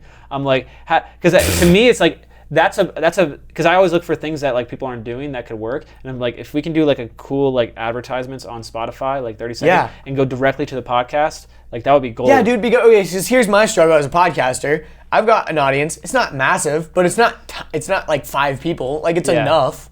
And if I had dynamic ads that could just be placed into my podcast, that would be awesome. Granted, like I personally think that ad reads from the podcast hosts themselves are probably way more effective than a generic like, hey, are you tired of blah blah blah? Yeah. Check out this shit. Like I think that those ads are pretty bullshit, but if people are willing to pay to be placed in front of my content, like I don't care. Like sure. Overcast is good for that. They have like the app. It's a pretty big podcast app. You can do like a little banner, and they actually tell you how many taps you get, how many subscribers you get. And it's all dynamic pricing based. Yeah. Supply and demand. But see, the thing is, the people that are listening got to be listening on the Overcast app, right? Yeah. I mean, it's a big app, what am I going to do? Like, tell everyone to listen on Overcast so I can make more money? It's a small market. Yeah, that's the thing. It's like, it's weird because it's There's almost kind of like. Though. Yeah, I don't doubt it. Like, I think, for example, if one of my favorite podcast hosts is like, yo, you don't have to do anything, but like, if you're going to listen to my show, like, listen on Overcast because it'll help support the show because they pay me and like other platforms don't really. Like, that kind of makes sense. You know, maybe I would do it. Probably wouldn't, to be honest, but maybe I would. But that's what I love about like YouTube is like, for example, I pay for YouTube Premium, so I pay $10 a month never to watch ads. But a portion of my money goes to the creators. Like I was actually doing research on this today because I was getting curious. Because I was watching this video about. It was this girl that I think her name was Shelby Church, and she made a video about like how much money do you get from a video that gets 1 million views. Because me and Richard, we literally just made a video that got 1.6 million views, and we're like, oh, this is cool. Because we turned on monetization like right as it started to blow up. We're like, sick. And it was like, it's interesting because you hear from certain people like, how much do you think 1 million views is worth? Like on YouTube, and it's not a quiz, but like if you were to guess, like how much do you think like you would make? Probably like $1,000. Yeah, like that's not a far off guess. Like it's anywhere from like it can be anywhere from like 750 to like 3,000. So like, and it's all dependent on like watch time. And if your video is over 10 minutes, you get multiple ads. Yeah. Because if your video is under 10 minutes, you can only put 1 ad in it, and if your video is over 10 minutes, YouTube allows you to put as many ads as you want. Wow. Literally, you can put as many mid rolls as you want. I hate those videos, dude. But see, that's why I pay for YouTube Premium, because YouTube Premium, if you think about it, so it's kind of like Netflix, right? Like you pay $10 a month and then you just watch everything ad free. Like I don't give a fuck about the like YouTube's wasted so much money on like YouTube originals. Like, hey YouTube, no one gives a fuck. Like I'm paying because I don't want to watch ads. And so when you pay your $10 a month, YouTube takes their cut, which they never disclosed how much their cut is of the $10. But then whatever is left over for creators, they divvy it up based on watch time. So if I'm watching like the H3 podcast on YouTube, I'm literally watching like hours of content, right? And then I watch your video, maybe it's like 3 minutes long. H3's making a giant cut of my YouTube Premium money. Percentage of your watch time? Yeah, it's based on percentage of watch time is how much you get. Wow. So like podcasts that are long form, if people are consuming them on YouTube, like that can actually make people money. Which is just something that I never thought about. It doesn't happen a lot. No, but like think about Rogan, dude. Like if you look on his channel, he has like 3 billion channel views. Like think about how much watch time he has, dog. Because like on his clips page, his clips are like sometimes like a couple minutes to like 10, 13 minutes. Sometimes they're a little bit longer. But like think about his main channel, this just podcast. Like he talks about it now. Like in the beginning, it was like 90% of his listeners were like audio, and then like a little bit would watch the live version on YouTube. Now it's like literally like 50-50 for him, which is fucking crazy. Yeah, Rogan's the legend, dude. You gotta think, yeah. So anyways, I think YouTube Premium is like is like a good model, and I think if certain podcast platforms are kind of like that, it could make sense, but we'd all have to kind of like choose one place. Like YouTube is like the definitive place for video online. Like what are you gonna do? Upload to Vimeo? Like no one's there. They have the whole library. Yeah, like, they have the whole library of like everything. It's the second biggest search engine in the world. Yeah, they have the internet. Yeah. So and they have I'm kind of mad for SoundCloud how they haven't like grown. I honestly thought Facebook should have bought SoundCloud and integrated like podcast and music into Facebook, like the shared. You know, it'd be sick if you could like I've heard like Anchor and like some other Spotify companies bought Anchor. Yeah. So like some companies, like I guess now Spotify, they were like introducing little things to make it easier to like cut out clips from your podcast, because that's one of the biggest things that people want is like to be able to share clips. Yeah. If there was like, you know how on Twitch there's like the Twitch clip app where you can like literally clip out sections and then upload it as its own little clip. There definitely needs to be something like that for like podcasts. Our hosts that we use, Simplecast, they have like a regram feature. Oh, that's cool. You can go in and kind of clip out 30, 60, 90, and it has like your artwork in it, it has the title. Yeah. I mean, it's kind of beta, but yeah. Yeah, well, the other thing that's weird about podcasts is like inherently it doesn't translate that well to any other platforms. Like unless you're having a video element. Yeah, that's the hardest all of our thing. clients do. We try to evolve them into video. Yeah. Because like it will perform so much better on social media. Yep, 100%, dude. Yeah, because that's the thing, dude. Like I always knew that I wanted to get to video, but I knew that I wanted to perfect my craft and get my audience first, and then introduce video. Because video is like a supplement. It's not the main meat. It's not why people keep coming back, but it is a lot of times the reason why people come to it in the first place. Yeah. Like, because if you have an Instagram page for your podcast or whatever, or you even just like have a Instagram and you just want to share your podcast on it, the only option you have before you start doing video is to upload like a graphic and be like, go listen to the podcast, it's available now. Or like do one of those like little waveform videos or something. Yeah. And it's like, dude, some people listen really to the paying attention podcast to on YouTube like that, but not a lot. Yeah. Well, that's the interesting thing about some Richard, for example. He listens to a lot of podcasts on YouTube, but in the background. So like he'll start it on YouTube, but then like go about his day like he was like almost just listening to it. But then if like something happens on the podcast where he wants to look, he'll look. You know what I mean? That's kind of the interest, video? like the video that he'll watch. So like when he's watching, and that's the cool thing that YouTube has actually implemented, which is amazing, is that it saves your spot. Like if you're logged in as yourself, obviously you're not gonna be logged in as someone else. If you're logged in as yourself on YouTube, or just not logged in at all. Yeah, if you're not logged in at all, exactly. That's the point I was trying to make. If you're logged in, it'll save your spot based on where you're at in the video. So if you were watching a really long podcast on YouTube, you can go back to it, kind of like a podcatcher. Spotify, get your shit together. There's a lot of things I think the podcast industry should be doing. But anyways. Yeah, I'm actually fascinated by Twitch. You mentioned it. Yeah. I love like watching I actually learned a lot of like about like how to engage, like from doing live video, how to engage with your chat and how to like be entertaining, because that's all they are, like the best Twitch people. Yeah, like you said, you would watch They create cult followings, dude, and like they know how to like just create memes. Like that's a big like skill people need to pick up. Like how do you create ideas, or like, because to me a meme is a feeling or emotion you're trying to evoke into a new word or phrase that people can identify with. Yeah, you know, and it's kind of like an inside joke or like a cultural moment. Yeah, people feel like exclusive because they could use that. Like, oh yeah, inside joke, pretty much. Yeah. Well, actually, I was listening to something a while ago and I was talking about the history of memes, and it's like memes are actually not an internet thing. They've been around forever, but like you never thought of them that way.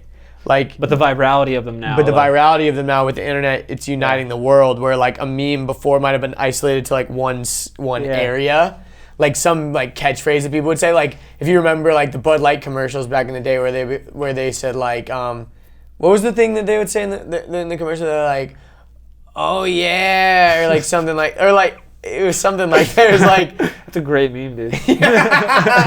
No, it was something where they would walk into the room and they'd say the. I don't remember. This is stupid, but that's why I said like 5 head like 2 times today, because I've been loving that meme. Like, 5 head. Because people understand like, oh, more than 4. He's a 5 head. He's smart. Yeah, exactly. Yeah, but there's been things that have been like repeated a lot that weren't necessarily like traditional memes. And it's also funny how memes have evolved, because like slang, it's kind of slang. Yeah, exactly. Because like you think about the traditional meme, like top text, bottom text type memes, but like now memes are so different. Like it's almost became like too. That meta. Little Pepe Frog's still going strong, dude. Dude, he's still going strong. He got kind of appropriated, unfortunately, by the like whatever you want to call them, white supremacist types. But dude, I'll still use a good Pepe if I need to. Pepe laugh. Yeah, yeah, exactly. But yeah, man, like I think podcasts are becoming like a huge thing as far as like if you want to be a personality and like make money on the internet or whatever, like a podcast, it makes a lot of sense. I think if you want to have strategy, if you want to have a movement in like a community that people can identify with, you have to be like, every movement needs a leader, and to be a leader you have to produce a lot, and like share a lot and talk and have your own ideas, throw rocks. Okay, here's another question I have for you, because this is kind of like a little bit polarizing as far as like hobbyists versus like noobs versus people that have like a big following and then they just all of a sudden want to start a podcast, right? So like hobbyists would tell you like the setup we're using right now is like not professional enough because it's like lavs and like there's probably like bleed and that's going on and like we're not a completely like echo-free environment, so they're like blah, if the average blah. person doesn't think about that, then it doesn't matter. Exactly. But like a hobbyist, they're gonna like invest more into like the mics than like making sure the podcast is good, right? Most hobbyists come from the radio world. Yeah, exactly. Then you've got people that already have like a big audience and they're like, ooh, I should start a podcast, but like don't really give a fuck about how it sounds, and they'll do like shitty like phone ones, or like they'll just record into their iPhone or something like that, and they like are the complete opposite of those people, where they like literally could not give a fuck about the like quality of it, but the content is probably good and they already have an audience, so it's going to be popular. And most so then people who start on Anchor. Yeah, exactly. Like they start an Anchor. They're just like, I just want a free podcast on my phone. Like, yeah, and they just like the idea of like, oh, I've got ideas and thoughts and I want to share them. You know, nothing wrong with that. But then I think you've got like people in the middle that are like, I want to be up there with the big dogs. Because in order to be a big dog, you got to combine a little bit of the best of both worlds with that. And like, where do you think that if people want to start a podcast, should they just kind of like, just start, man, record on your iPhone, blah, blah, blah? Or do you think like, no, man, if you want to be the best, you got to start with the best. And you got to invest like $1,200 into good mics and stuff. Like, where do you kind of fall in that? It depends who you are and where you're at in your journey. But like the bare minimum is like $150 investment if you have a laptop. Tim Ferriss still has a $100 setup, bro. He took a picture on Instagram, ATR 2100, and he travels with it. And he still has a big show. So the bare minimum is good enough. Everything else is just supplemental, dude. It's just. But I'm definitely a fan of quality. Yeah. Do you ever like listen to a podcast and like the host has really good audio and then the guest has like the shittiest audio? All Zoom interviews. Does that turn you off? Yeah. Some people actually ship mics to the guest. That's what Tim Ferriss does. Yeah. It definitely does, dude. But it's like my thing is if it was in my perfect world, because I know that there's some podcasts I listen to that do remote stuff. All my lives are like that. Yeah, but the thing is what I would recommend for people is if you use like Zoom as almost like the communication like platform for you to natively. Them, and then you record natively, like you record locally. So then later you can take their audio and your audio and splice them. I think there's actually an app that does that for you, like with video call stuff. There's like a podcasting app. I forget what it's called, but it will record like it uses your audio like in real time. But for that to matter, they would have to have a good mic in the first place. Too. Exactly, but that's the thing is like. When people talk to me, they like people always ask me for advice on podcasts, and I'm like, dude, like if you just want to like do it the easiest way possible, like I'm not gonna really give you the best advice because from day one I've done every single podcast in person. Like I don't do like Skype, so like just because like it's kind of one of my things. Number one, that I want to have a real relationship with people, and I feel like sometimes with the Skype thing, it's almost kind of like, you know. Yeah, I'll throw you a bone and do your podcast for 30 minutes or whatever. Skype is actually terrible too. Yeah, and like Skype their audio is like Zoom's a little better. They started at the CEO. I think he came from some other big audio company, like with audio in mind. So Zoom has the best audio for sure. The best you can get. Yeah, as far as like over an the internet. Yeah, dude, I was listening to this. Oh my gosh, because I was trying to do research on Giphy, and I was just searching on my podcast app like Giphy to just find episodes from people that work there, and there was this one podcast. And it started off with the audio quality like already kind of bad, but I was like, whatever, I'll just like put it on 2x and like suffer through it. And then like literally in the middle of the pod, also this lady was putting in like 30 seconds to a minute long music segments too. Like in between questions, it would like be this little like what would you even call it? Like an intermission. Like, oh my God. Yeah, it was so fucking bad. And then on top of that, she goes, at this point in the interview, for whatever reason, our Zoom call was dropping out. So we had to switch to normal phone call. And then it just went to absolute garbage, dude. And I literally turned it off. Like, I could not listen. The bad thing about that, like not having your quality that bad, is so like, bad. If people hear that, they'll never listen again. Exactly, dude. Like, first impressions matter a lot for podcasts. Exactly. Dude, and that's why, like, when I started, I wanted to, like, make the best impression I could with, like, professional looking, like, artwork, like, you know, launching, like, a bunch of episodes all at once so it didn't just look like my feed was completely empty, like, all that kind of stuff. Because then it's like... You had a good launch from what I saw, yeah. Thanks, man. Yeah, like, I tried, you know, as much as I could do with what I had, you know? And I was also working, like, so fucking late night hours. Like, I was working like so hard on making it good. And so then like when it launched, people are just like, oh wow, Andrew, if Andrew can do the podcast, like, oh, it must not be that hard or whatever. And they try to launch one and they're like, dude, how do you do that? Like, it's like your audio is so good or like whatever. And it's like, it's because I like spent like so many hours like researching and trying to figure this shit out, you know? Yeah. And like I remember I was a member at this 24-hour gym. I would like go there with my laptop and like not work out until I had like finished what I wanted to like finish. So it was like incentive. In the car? No, I would go inside and just sit on a couch there because they had like Wi-Fi and it was 24 hours. And so I would just sit on the couch there. And I remember some nights I would like literally not leave there until like 4 a.m. because I was just like working on stuff. And I knew that if I went home, I would just be tempted to like go to sleep. Wow, environment's big, dude. Like I've had to hack my environment to get a lot of productivity done. Yeah, like home offices are shit, dude. Yeah, I know. That's one of the like biggest struggles right now. If I'm at home, dude, I need to chill, have fun, relax. I can't work. Yeah, so actually AJ, I can do stuff on my phone at home, but not on the laptop. Yeah, it's true. Yeah, so me and AJ actually lived together in a house with two other guys, And like that was one of the biggest things for me was like my because your habits are like in the home are different. Yeah, dude. Like you got to be really rigid with that stuff because it's really hard to like trick yourself into being in like work mode when you're in your bedroom or something, you know? No, a lot of it's like, subconscious. You're just like reach for that, do that. Oh, that's there. Yeah, you know, exactly. Like, and like if you're in, almost like if you're in like Starbucks or something. Don't stretch, by the way. Oh yeah, you gotta go to a massive pit stand. Yeah, it's behind the camera. No one can see. Tease them. Yeah. But if you're like at Starbucks and you're like fucking off, like you were doing work and then all of a sudden you're watching YouTube videos, like you almost feel like everyone's kind of like silently judging you or something. Yeah, dude. So like you're gonna be more productive because maybe someone's watching over your shoulder. I feel that too, bro. I hated that feeling. Yeah. But it works. It totally works. Especially co-working spaces when there's people around. Like that's true too, because you're like, we're all in this together. We're here to get work done. Let's go. Yeah. And like, if you're like dilly-dallying or like whatever. Yeah, that's honestly one thing where I'm like definitely kind of a workaholic where I always feel like there's something that needs to be done. So like in the back of my head, if I'm like goofing off, I'm like, I need to like, I can't be doing this right now. Like I can't like, but that's kind of unhealthy because you also need to have time for yourself to like, fuck off and like just do whatever or have a weekend or hang out with friends or whatever. You definitely want to try to be. Oh no. Doesn't matter. You definitely want to be try to be, and I try to like make it so I'm like most of the time I'm definitely proactive, not reactive. Because always being reactive, dude, like responding when people ask you for something or doing something. So like a lot of stuff is just me. Most of the day is me creating, and then I'll set up times like, all right, I'm gonna respond to emails. All right, I'm gonna look at my DMs. That's such a good point. That's why my notifications are off. Like I don't get any notifications for Instagram, Messenger, or anything. I look at it when I want to look at it. I'm like, all right, I got nothing to do. I'll reply. Yep. Yeah, man, that is a hard one because like you get a DM in the middle of the day and then like snowballs into another thing and then you're working on their thing or whatever. Especially dealing with client stuff. Dude. It fucks with your dopamine. Yeah, dude. Dude, that's why I actually sometimes love all-nighters.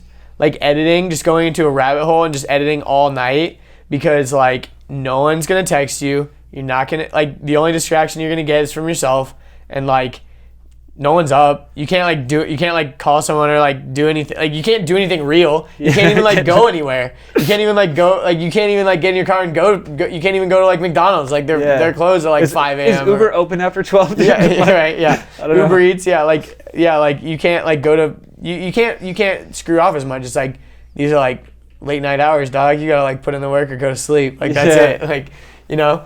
And so sometimes I enjoy that, but sometimes it's terrible for you because then it just messes up your sleep schedule and then you're like a day behind. Sleep is a tricky thing, dude, because it's like I know there's chronotypes, but how the fuck do you know?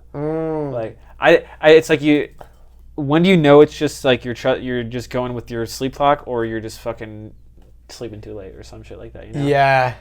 What's your schedule look like? Like, how do you hack your days? Like you said, you know, you try to be more like reactive rather than. You try to be proactive rather than reactive. Definitely planning my next day out before the next day is super important. Yeah. Otherwise, like I'll just kind of just go into a routines if I don't plan out the day before. Yeah. Like I gotta sleep on it. So that's one big thing.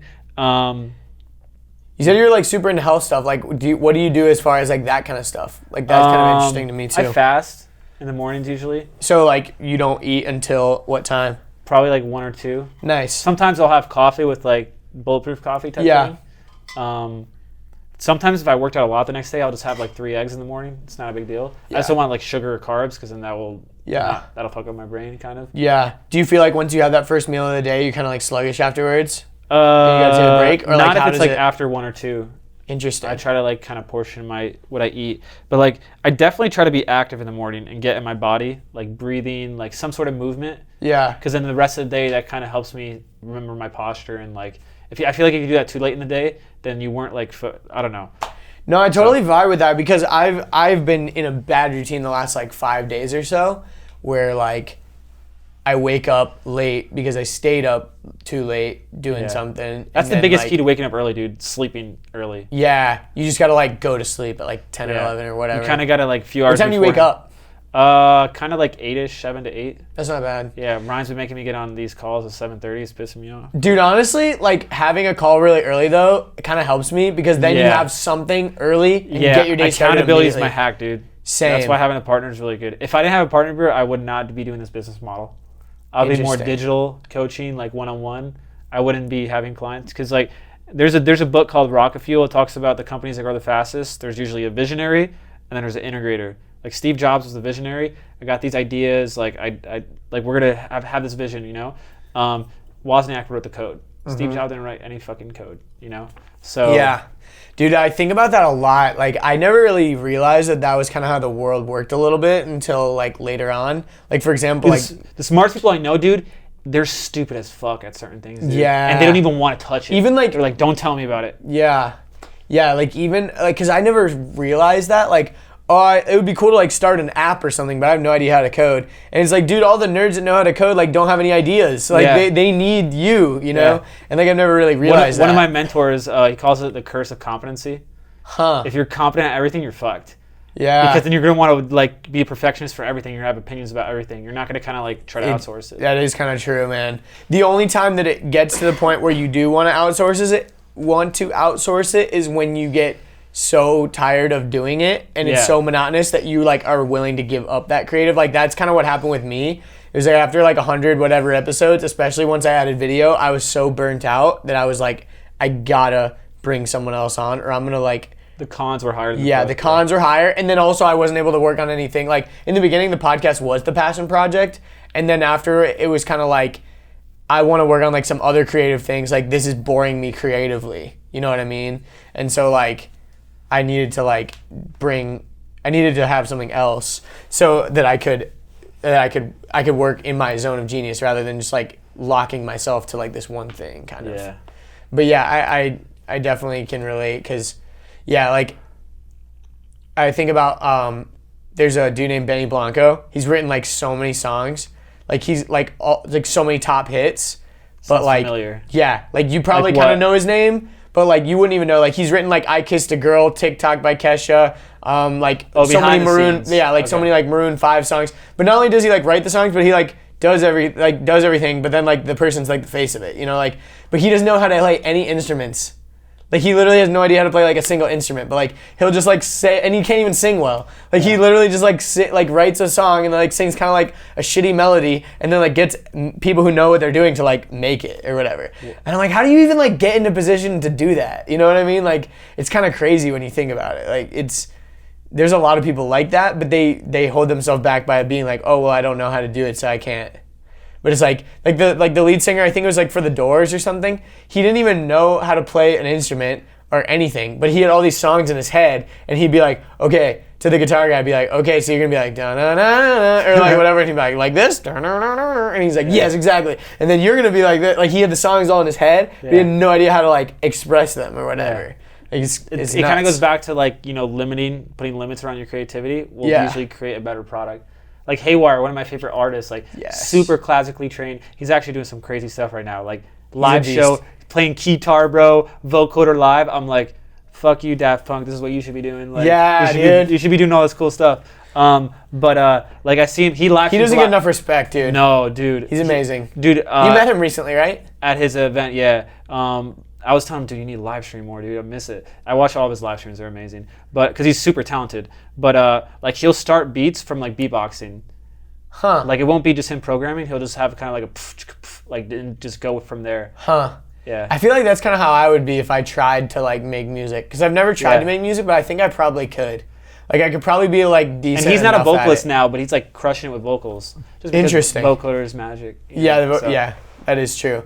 Yeah, I've seen him live once with just like a DJ set, and then once with his like live set, and dude, it was so crazy. He's about to go on tour with Cohen Sound.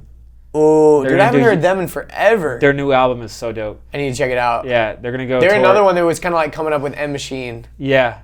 Yeah, dude, that was a nice little era. Yeah. I miss that era, dude. They have some crazy liquid bass tracks. Like super respect to them. I need to check it out. So they're doing Europe and then they're doing US together. Like that to me is a must. Yeah. So. Did you ever listen to Tipper? I haven't heard of them, no. Dude, Tipper's like super Wookiee now, like hella Wook music. Like he imagine like bass nectar, but even more Wook. But like back in the day, a Wook is like a grimy ass hippie that like follows around like Wookiee, like from Star Wars. Yeah, like it's like from that. Like it's kind of originates from that. It's like a dirty hippie. Can you do the noise? I can't do the. I don't think I can. Maybe like. like I'm not. Yeah. That was good. That's kind of it. But yeah, like a wook is someone that I'll give you a visual description. I'll paint a picture for you. So they're like a grimy ass person that just like looks dirty from the get. Like you just know they smell bad without even looking at them. They look homeless kind of, but they wear just like the weirdest clothes where you're like, where would you even buy that? Like, did you make that? like the baggiest, weirdest pants. Like Kanye West. That have like, but no, like gypsy. They'll have like like gypsy kind of, and they'll have like patches on them and stuff, and then like they'll have dreads for sure, like the gnarliest, grossest dreads, and they're probably like white too. So like their dreads are like gross, like they're not real dreads, like they're just like gnarly little fucking spindly things. Yeah. And then they've definitely got some like wooden beads in there or something, and then they definitely do like tons of psychedelic drugs. They never wear shoes. They probably drive like a 92 like Toyota Camry that's like got like rust holes in the bottom. Sounds like of you're it. speaking about like a new species of. Oh, they are, dude. They come out of the woodwork too. You never see them in real life, and then you go to like a music festival and you're like, where the fuck do you guys live? They wear like black shades. And they do tons of ketamine. No, they probably wouldn't wear sunglasses. They probably would like be like, no man, I want to see the true nature of the sun, dude. I wouldn't wear that. Like they're like just look up a wook and you'll find, and they probably they're like super into like crystals and shit too, and like they probably like go and like the only way they make money is like selling drugs or like selling like random little trinkets that they make. Yeah. So that's a wook. Yeah, they're probably gonna have their next child at Burning Man.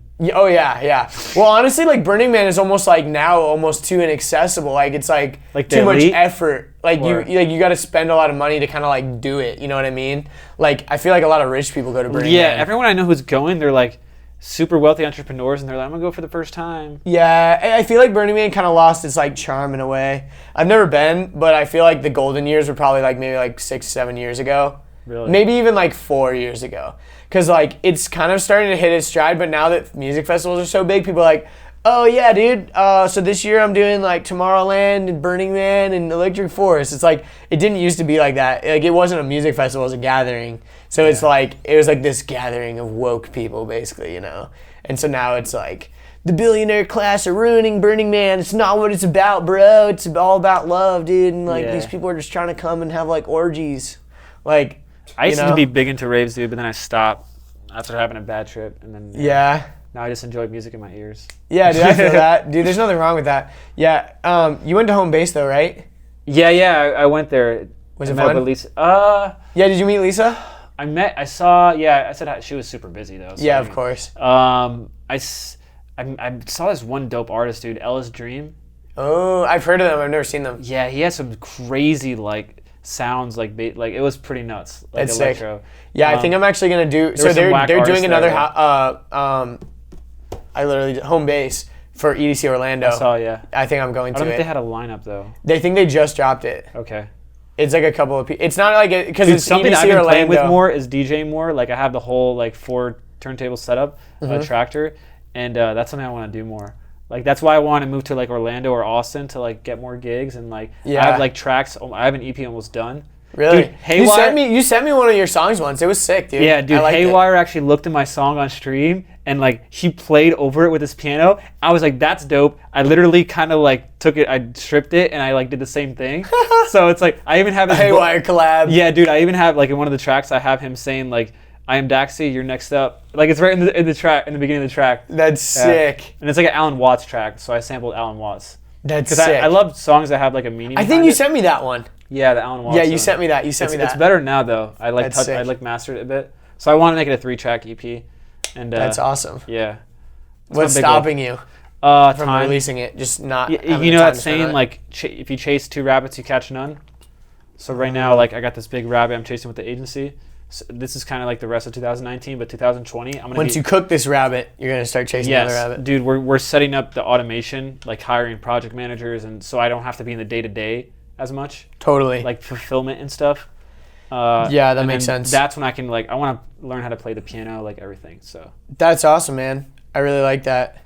Yeah, because I think what a lot of people don't really realize is they have this like pipe dream of like what they want to do and stuff, and then Life's they think, long, dude. Yeah, it's long, and also they also don't want to like cut their teeth doing like the menial shit. It's kind of like if you ever want to like be someone, you got to like also put in the sweat equity, like learning from other people. And I found that like from having success now and not having, if you try to do too many things at once, it'll never work out. You're sacrificing success in something if you do too many things at once. Yeah. So I was like, let me just focus on the agency right now, and then when I have the time, go all in on that. Yeah.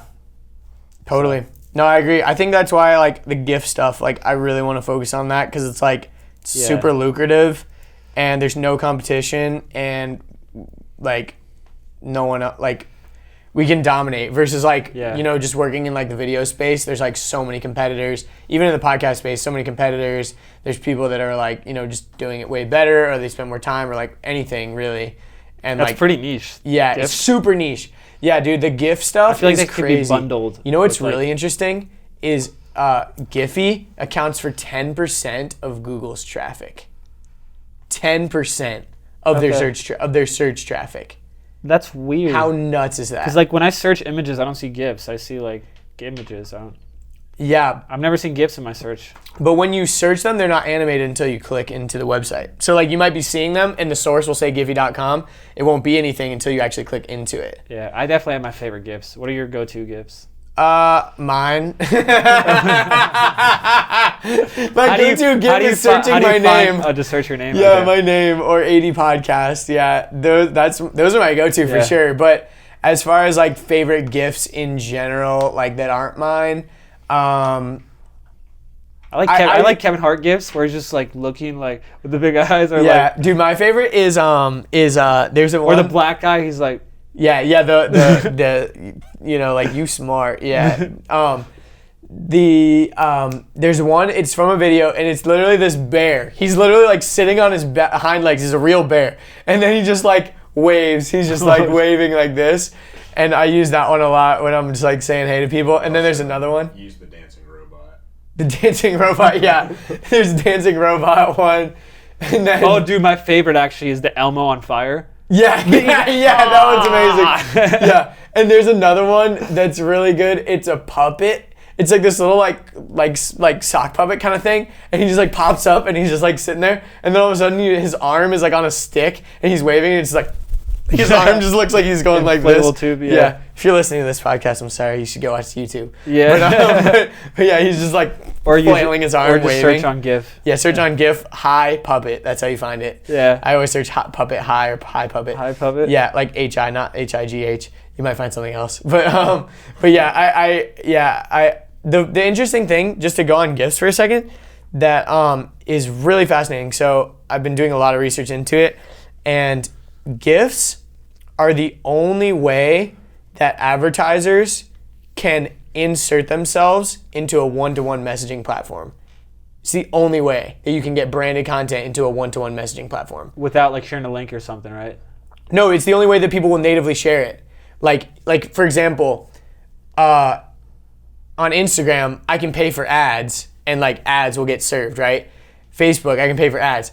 All these platforms are realizing that like the bulk of what's happening is like peer-to-peer messaging, right? Like when I send you messages back and forth, I'm not gonna send you like some piece of micro content. Like we might because we're marketers, but like, you know, like the average person isn't gonna like send like a branded piece of content to someone. Yeah. You know what I mean? But with GIFs, they are inherently like shareable and they are expressing. So when It's you're more about emotions and like, it's emotions and it's how you feel, and it's not about like trying to like portray an idea. It's like portraying a feeling, kind of. You know what I mean? painting a picture. Painting a you can picture. Speak more words, yeah. Yeah, exactly. And so like, and it's also one of the only things that a child and an old person can completely understand is a GIF. Yeah. Like and like a clever, well shot, well placed, branded GIF goes a long way. Yeah. Like so, for example, I was listening to this podcast from Giphy, and they were talking about how they did. So Giphy Studios, they're a big part. They create GIFs with like large brands. They were doing a spot with Macy's, and they made all these Santa Claus GIFs, and all it was Santa Claus doing random things. In a few of them, he had Macy's bags, and in the corner of every GIF, it had like the Macy's logo. It had no effect on the shareability, and in fact, they went like crazy viral.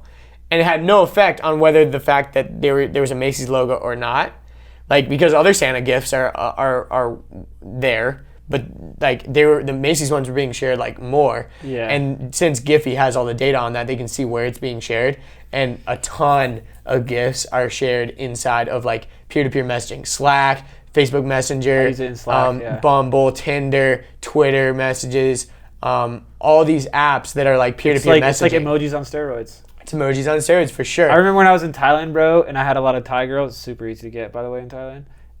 They love Americans. Nice. I would talk to them all in emojis, dude. Totally. Because I don't fucking speak Thai. You know? Yeah, you don't speak Thai. And like, what are you going to do? Speak to them in emojis. Yeah, you speak to them emojis. You Great send them emojis. this emoji. Dude, their app, dude, it's you like... send them this emoji. Oh, that's the eggplant for people listening. Yeah, eggplant, yeah. Eggplant, the wet. Water drop. Water droplets. The peach. And then peach, yeah. 8 equals D. So, yeah, like, dude, Chinese apps are so much better, dude. For sure. Like, I used to use Line. That was like the WhatsApp, the Messenger, Facebook Messenger. You would like type in a word and it would just have like a lot of emojis. Yeah. Yeah. Line. I think you said Lime at first. I'm like the scooters? No, Line. I've heard of Line. Yeah, I also know like WeChat is a big one over there. Yeah.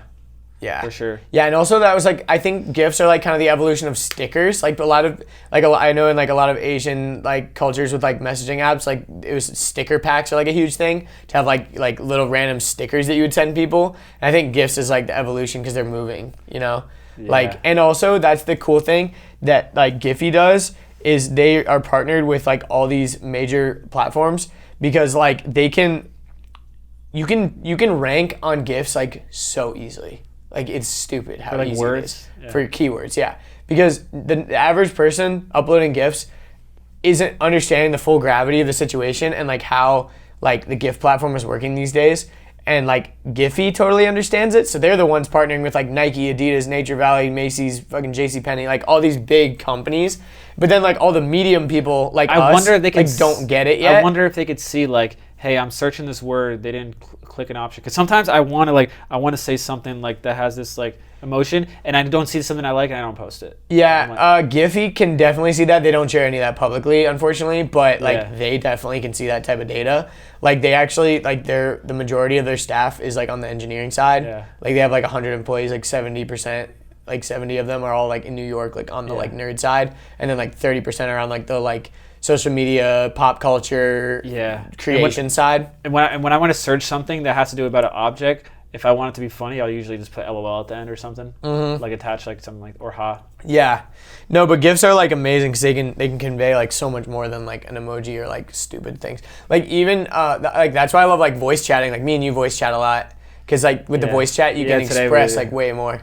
Yeah. It's more that, dude, especially like in business and DMs, like video and voice is like the best way to stand out. Do you find like Facebook DMs is like where a lot of your stuff goes down? Or like where do you normally chat with clients? Like communicate once they're a client or before? Or even before like anything. Email? Because I hate email, dude. No, I don't use email, dude. Email sucks. Like, I suck at email, dude. Me too. Yeah, Ryan's really good at it because he comes from the corporate world, which is like, why I partner with him? No, I partner with him because he knows. No, dude, you got to partner with people that complement your. Because, dude, it's like know? it's like, and I was talking to Ryan about this. It's like I'm trying to like, I know how important social media is for my business and my brand, and like, but it's like I can't filter out all the like. I don't want to be a consumer, and it's hard to like use a platform and not consume it and engage. Yeah, dude. Well, I think the more you create on it, the less you'll feel obligated to like consume. Yeah. Because you're like focused on what the response to your creations are versus like what are other people doing. Like if you're putting out so much content, like you can't even pay attention to like what other people are like really even doing, you know? Because like most of the time people are like, it's almost like a reflex. They're standing in line, pull out Instagram and scroll for a little bit. Yeah. Like, and that's the thing that people don't understand is like you create a piece of micro content that's like a minute long on Instagram and you're creating it thinking it, you know, every single person that watches is going to watch the full minute. Dude, like 90% of people are going to scroll away in the first like 10 seconds. And dude, how I launch everything, and it's kind of what we teach people, is pretty much your profiles is your website now. Totally. Like, nobody goes to your fucking website. Totally. Like how can you communicate like who you are, who you help, and like portray that in your content. Yeah. Like when I first started, like I had to delete a lot of stuff from my past, or like that wasn't relevant to who I wanted to be known for. Yeah. So I didn't want to confuse people, you know? Yeah.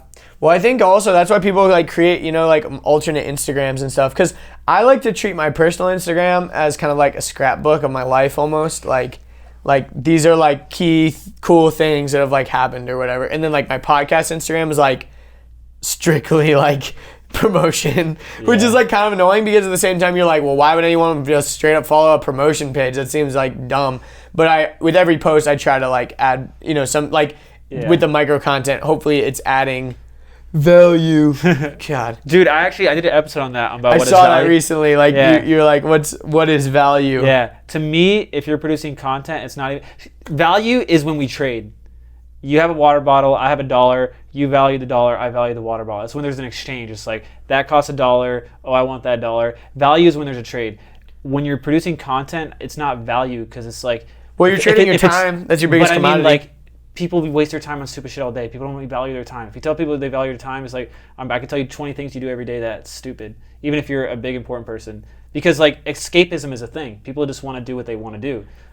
True. So the way I talk about it is that it's, especially content when it's free, your value doesn't matter. So it's like, don't call it, everyone calls it value, everyone's value is different. It's all just your perspective. To me, it's service. Like if you're producing content, it should be to serve people and then like give them something. That's how I see value for content. Is when you're serving people.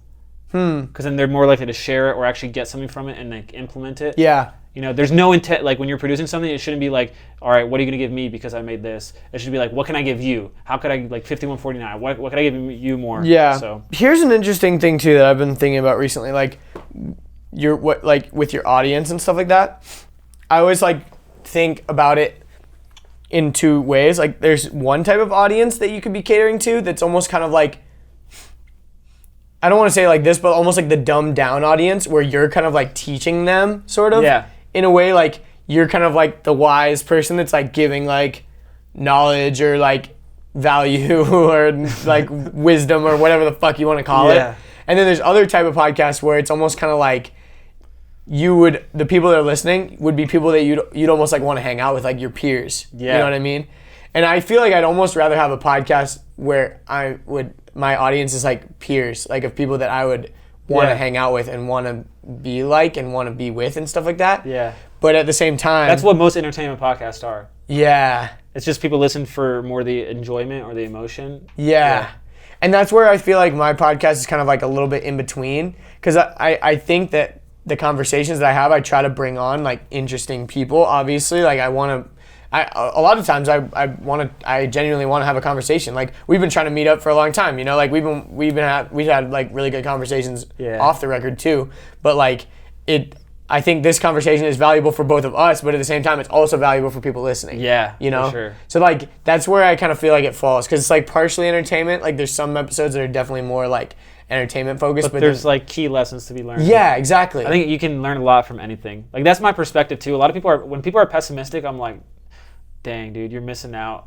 Like, I think you can gain from, like, Tony Robbins says it, is like, how do you make the worst thing that happened to you the best thing that happened to you? I love that perspective. No, it's totally true. Because everyone loves a comeback story and everyone loves the underdog, dude. Yeah, like that's the... And talking about, like, kind of like those levels of people, Ty Lopez, if you like him or not, has a cool rule. He calls it the law of 33 or something. It's like, so you want to have 33% of people, if you're a content creator or like a figure online, who like you're teaching, like you're helping them, etc. You want to have 33% of people in your life who are friends. They're at the same level as you. They're doing the same stuff as you. You're both growing together. Like you see stuff similar, and you want to have 33% of you who are above you.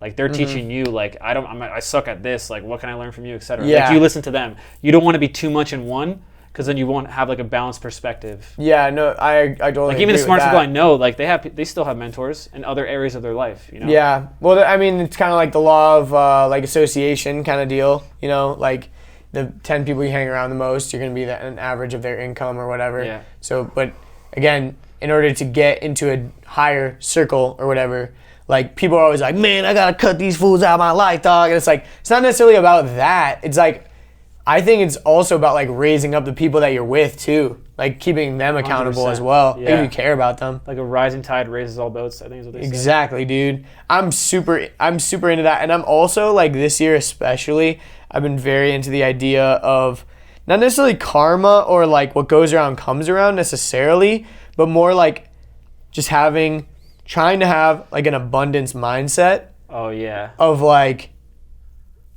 for example, like I'm investing money into the podcast right now and it's not really like making money, but I know that like I'm having this like abundance mindset of the fact that like it's creating like other bigger things, and that's evident. Like it's already happened in my life, so I know that like I should keep going with it and see like what keeps happening. Yeah. And like same thing with like abundance mindset of, you know, like if you're always keeping tabs on people like, oh, that guy owes me this shit or whatever, like I'm like, nah, dude, like I just want to like give, because that just makes other people want to give like back, dude, rather than like keeping tabs on it. Like, man, I gave that guy that $1. I bought that guy that fucking McDonald's that one time and he never paid me back, dude. Like, fuck that guy. That guy's a piece of shit, dude. A big, it's like, no, that guy probably forgot. Like, yeah. And maybe there are people in your life that are going to take advantage of you. And here's the thing: if people are going to take advantage of you in a malicious intent, then that's on them, not on you. It's their problem. Yeah, exactly. It is on you if you let it keep happening forever and ever and ever, and you like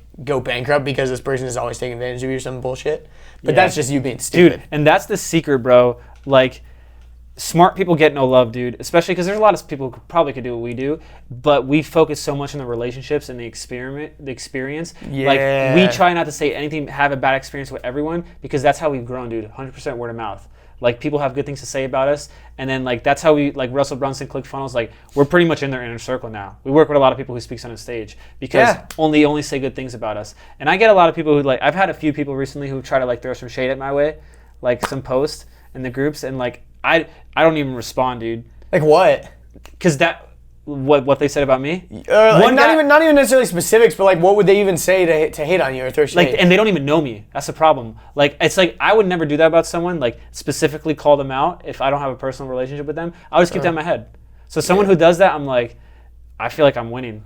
Yeah. Because well, also, you know, for example, like certain like podcasters, like I remember Cam Martinez like posted in the Facebook group. Yeah, he was on the podcast recently, and he posted in the group about like anyone had a bad experience with this guy or whatever, because he does a lot of Skype interviews. And Ryan was like, yeah, I've heard that he was like, Ryan was like, oh yeah, I've heard that he has like bad interviews, and he's like, yeah, add me to that list or something like that. And I'm like, damn, like imagine how shitty that is, that guy's like known for like accepting interviews but then like doing a shitty job, you know what I mean, or like just like not caring. Yeah. Like I've heard like that a little bit about like for certain podcasters, like they basically like don't really give a fuck about the content. They're like, send me your questions, we'll do it in 10 minutes.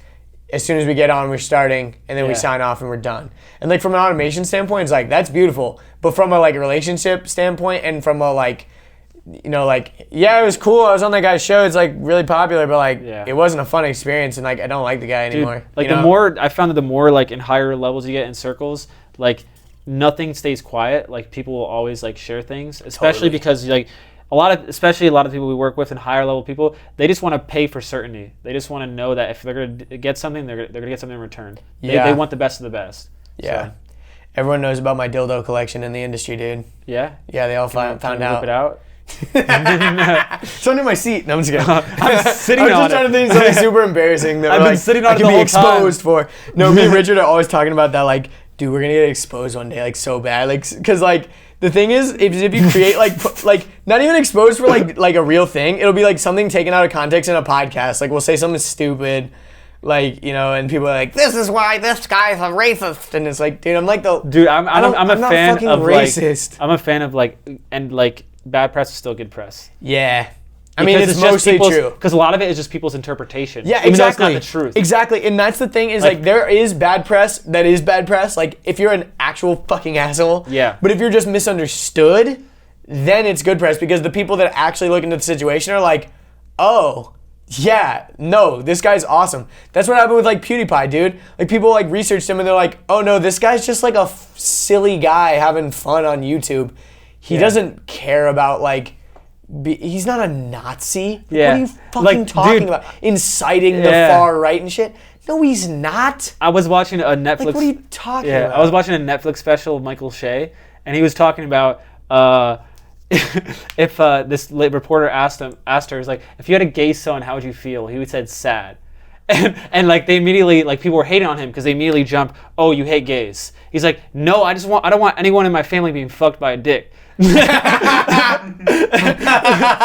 it's like people make that assumption, oh, you would be sad, you're a homophobe. Yeah, and it's like, no, maybe I'm sad because I know that he's going to be like discriminated against his whole life and his life's going to be like harder. It's like, what if they're like, oh, what if your dad, like, if they said the same thing about his daughter and like, if he would be sad, like, people wouldn't say anything about it. But because of like, people jump to conclusions, you know? Exactly. Yeah, exactly. Dude, it was so funny. The other day I posted, I was like, if you have a MacBook Air, I'm silently judging you, or something like that. I was like, if you claim to like do hardcore work and you still have a MacBook Air, I'm judging you, or something like that. And my friend Kristen, I thought she was so this is what she commented. She was like, yeah, she was like, come on, why wouldn't you just invest some money into a quality machine? And I thought she was saying like, come on, Andrew, what are you talking about? Just invest some money into a quality machine. Like, get a MacBook Air. Like, what are you doing fucking around with PCs? Like, it's not a quality machine or something like that. I thought that's where she was going with it. But really, she was saying, like, yeah, don't buy a MacBook Air. Invest money into, like, a quality machine. MacBook Air is a piece of shit. And I was like, and I posted some snarky thing underneath because I was just waiting for someone to get butthurt about it. And I was like, oh, yeah, this is perfect. And I commented, I was like, it was like someone jumping off a cliff. I was like, how you look jumping to conclusions, or like something like that, or I don't remember.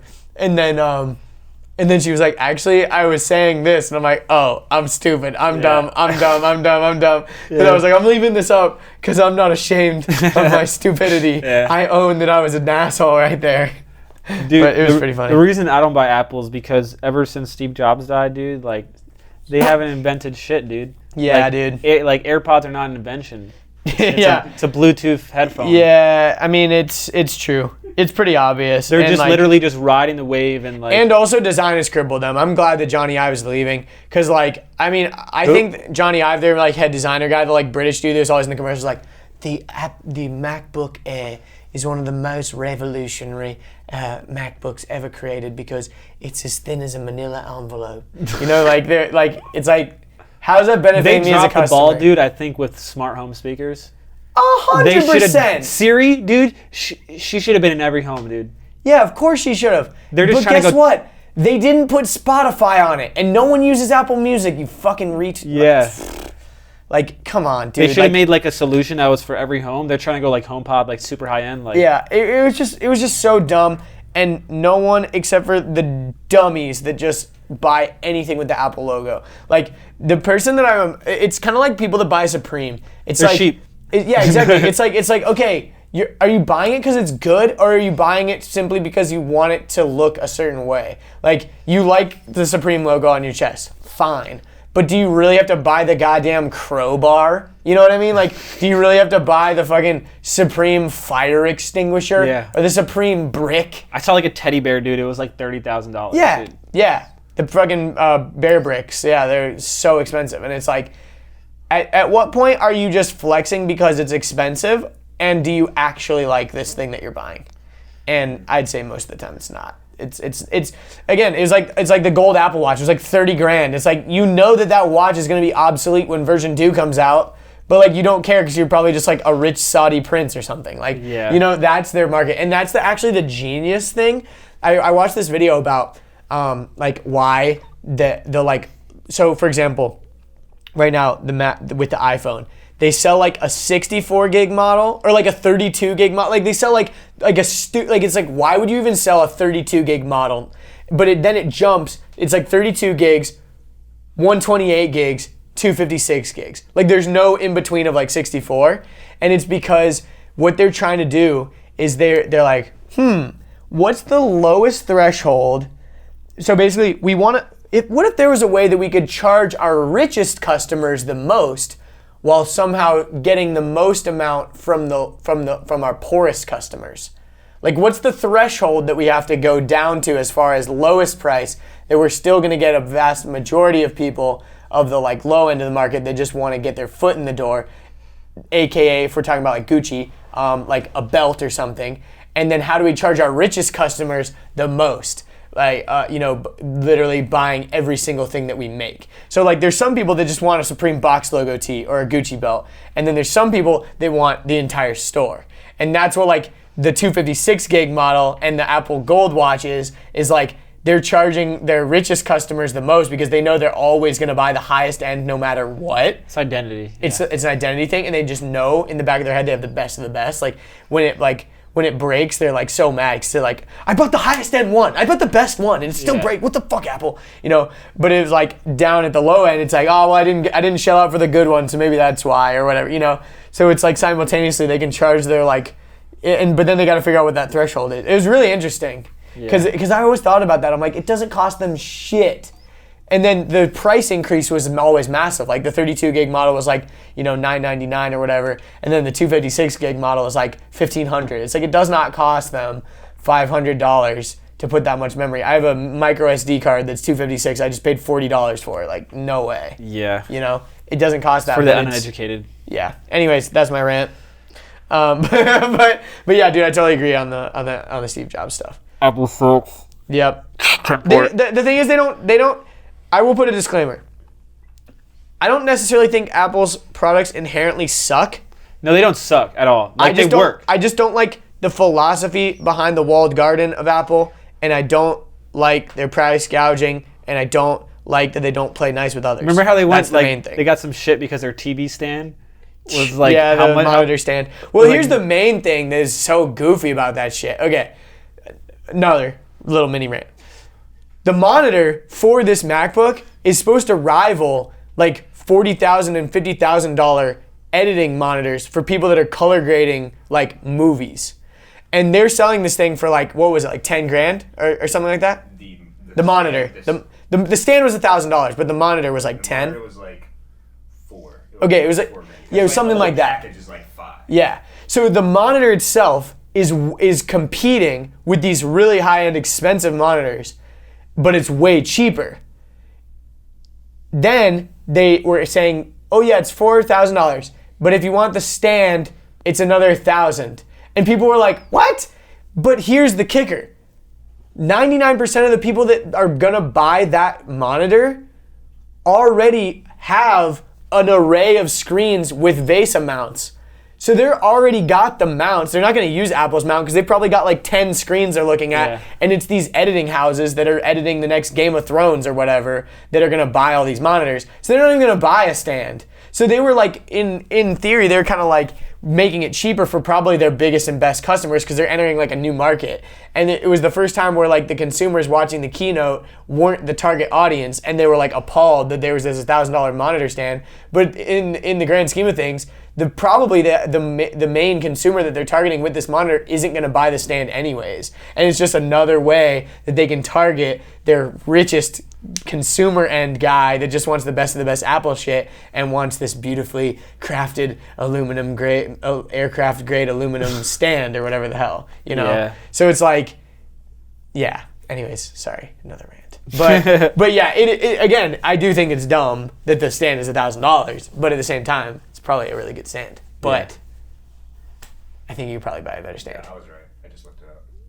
$1,000? He's always right, dude. Yeah. That's why I hired this guy. One hire.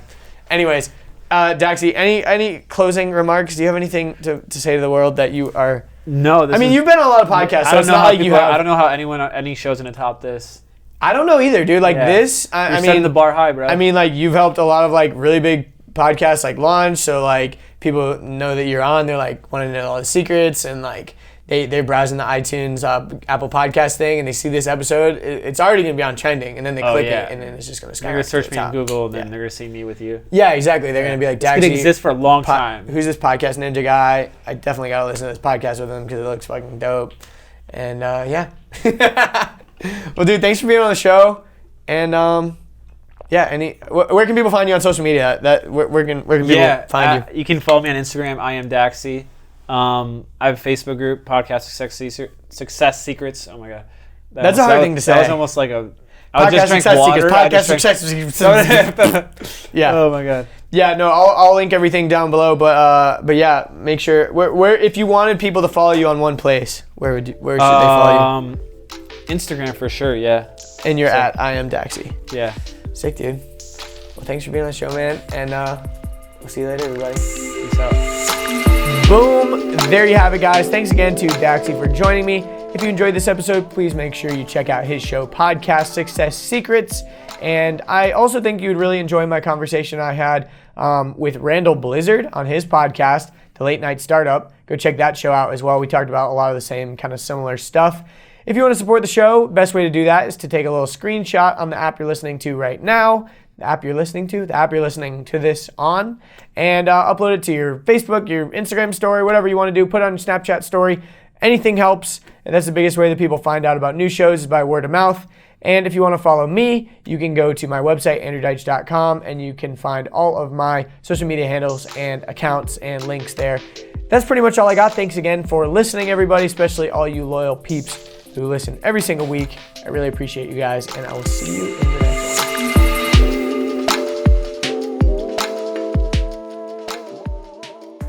Everyone knows about my dildo collection in the industry, dude. Yeah. Yeah, they all found Can you out. whip it out?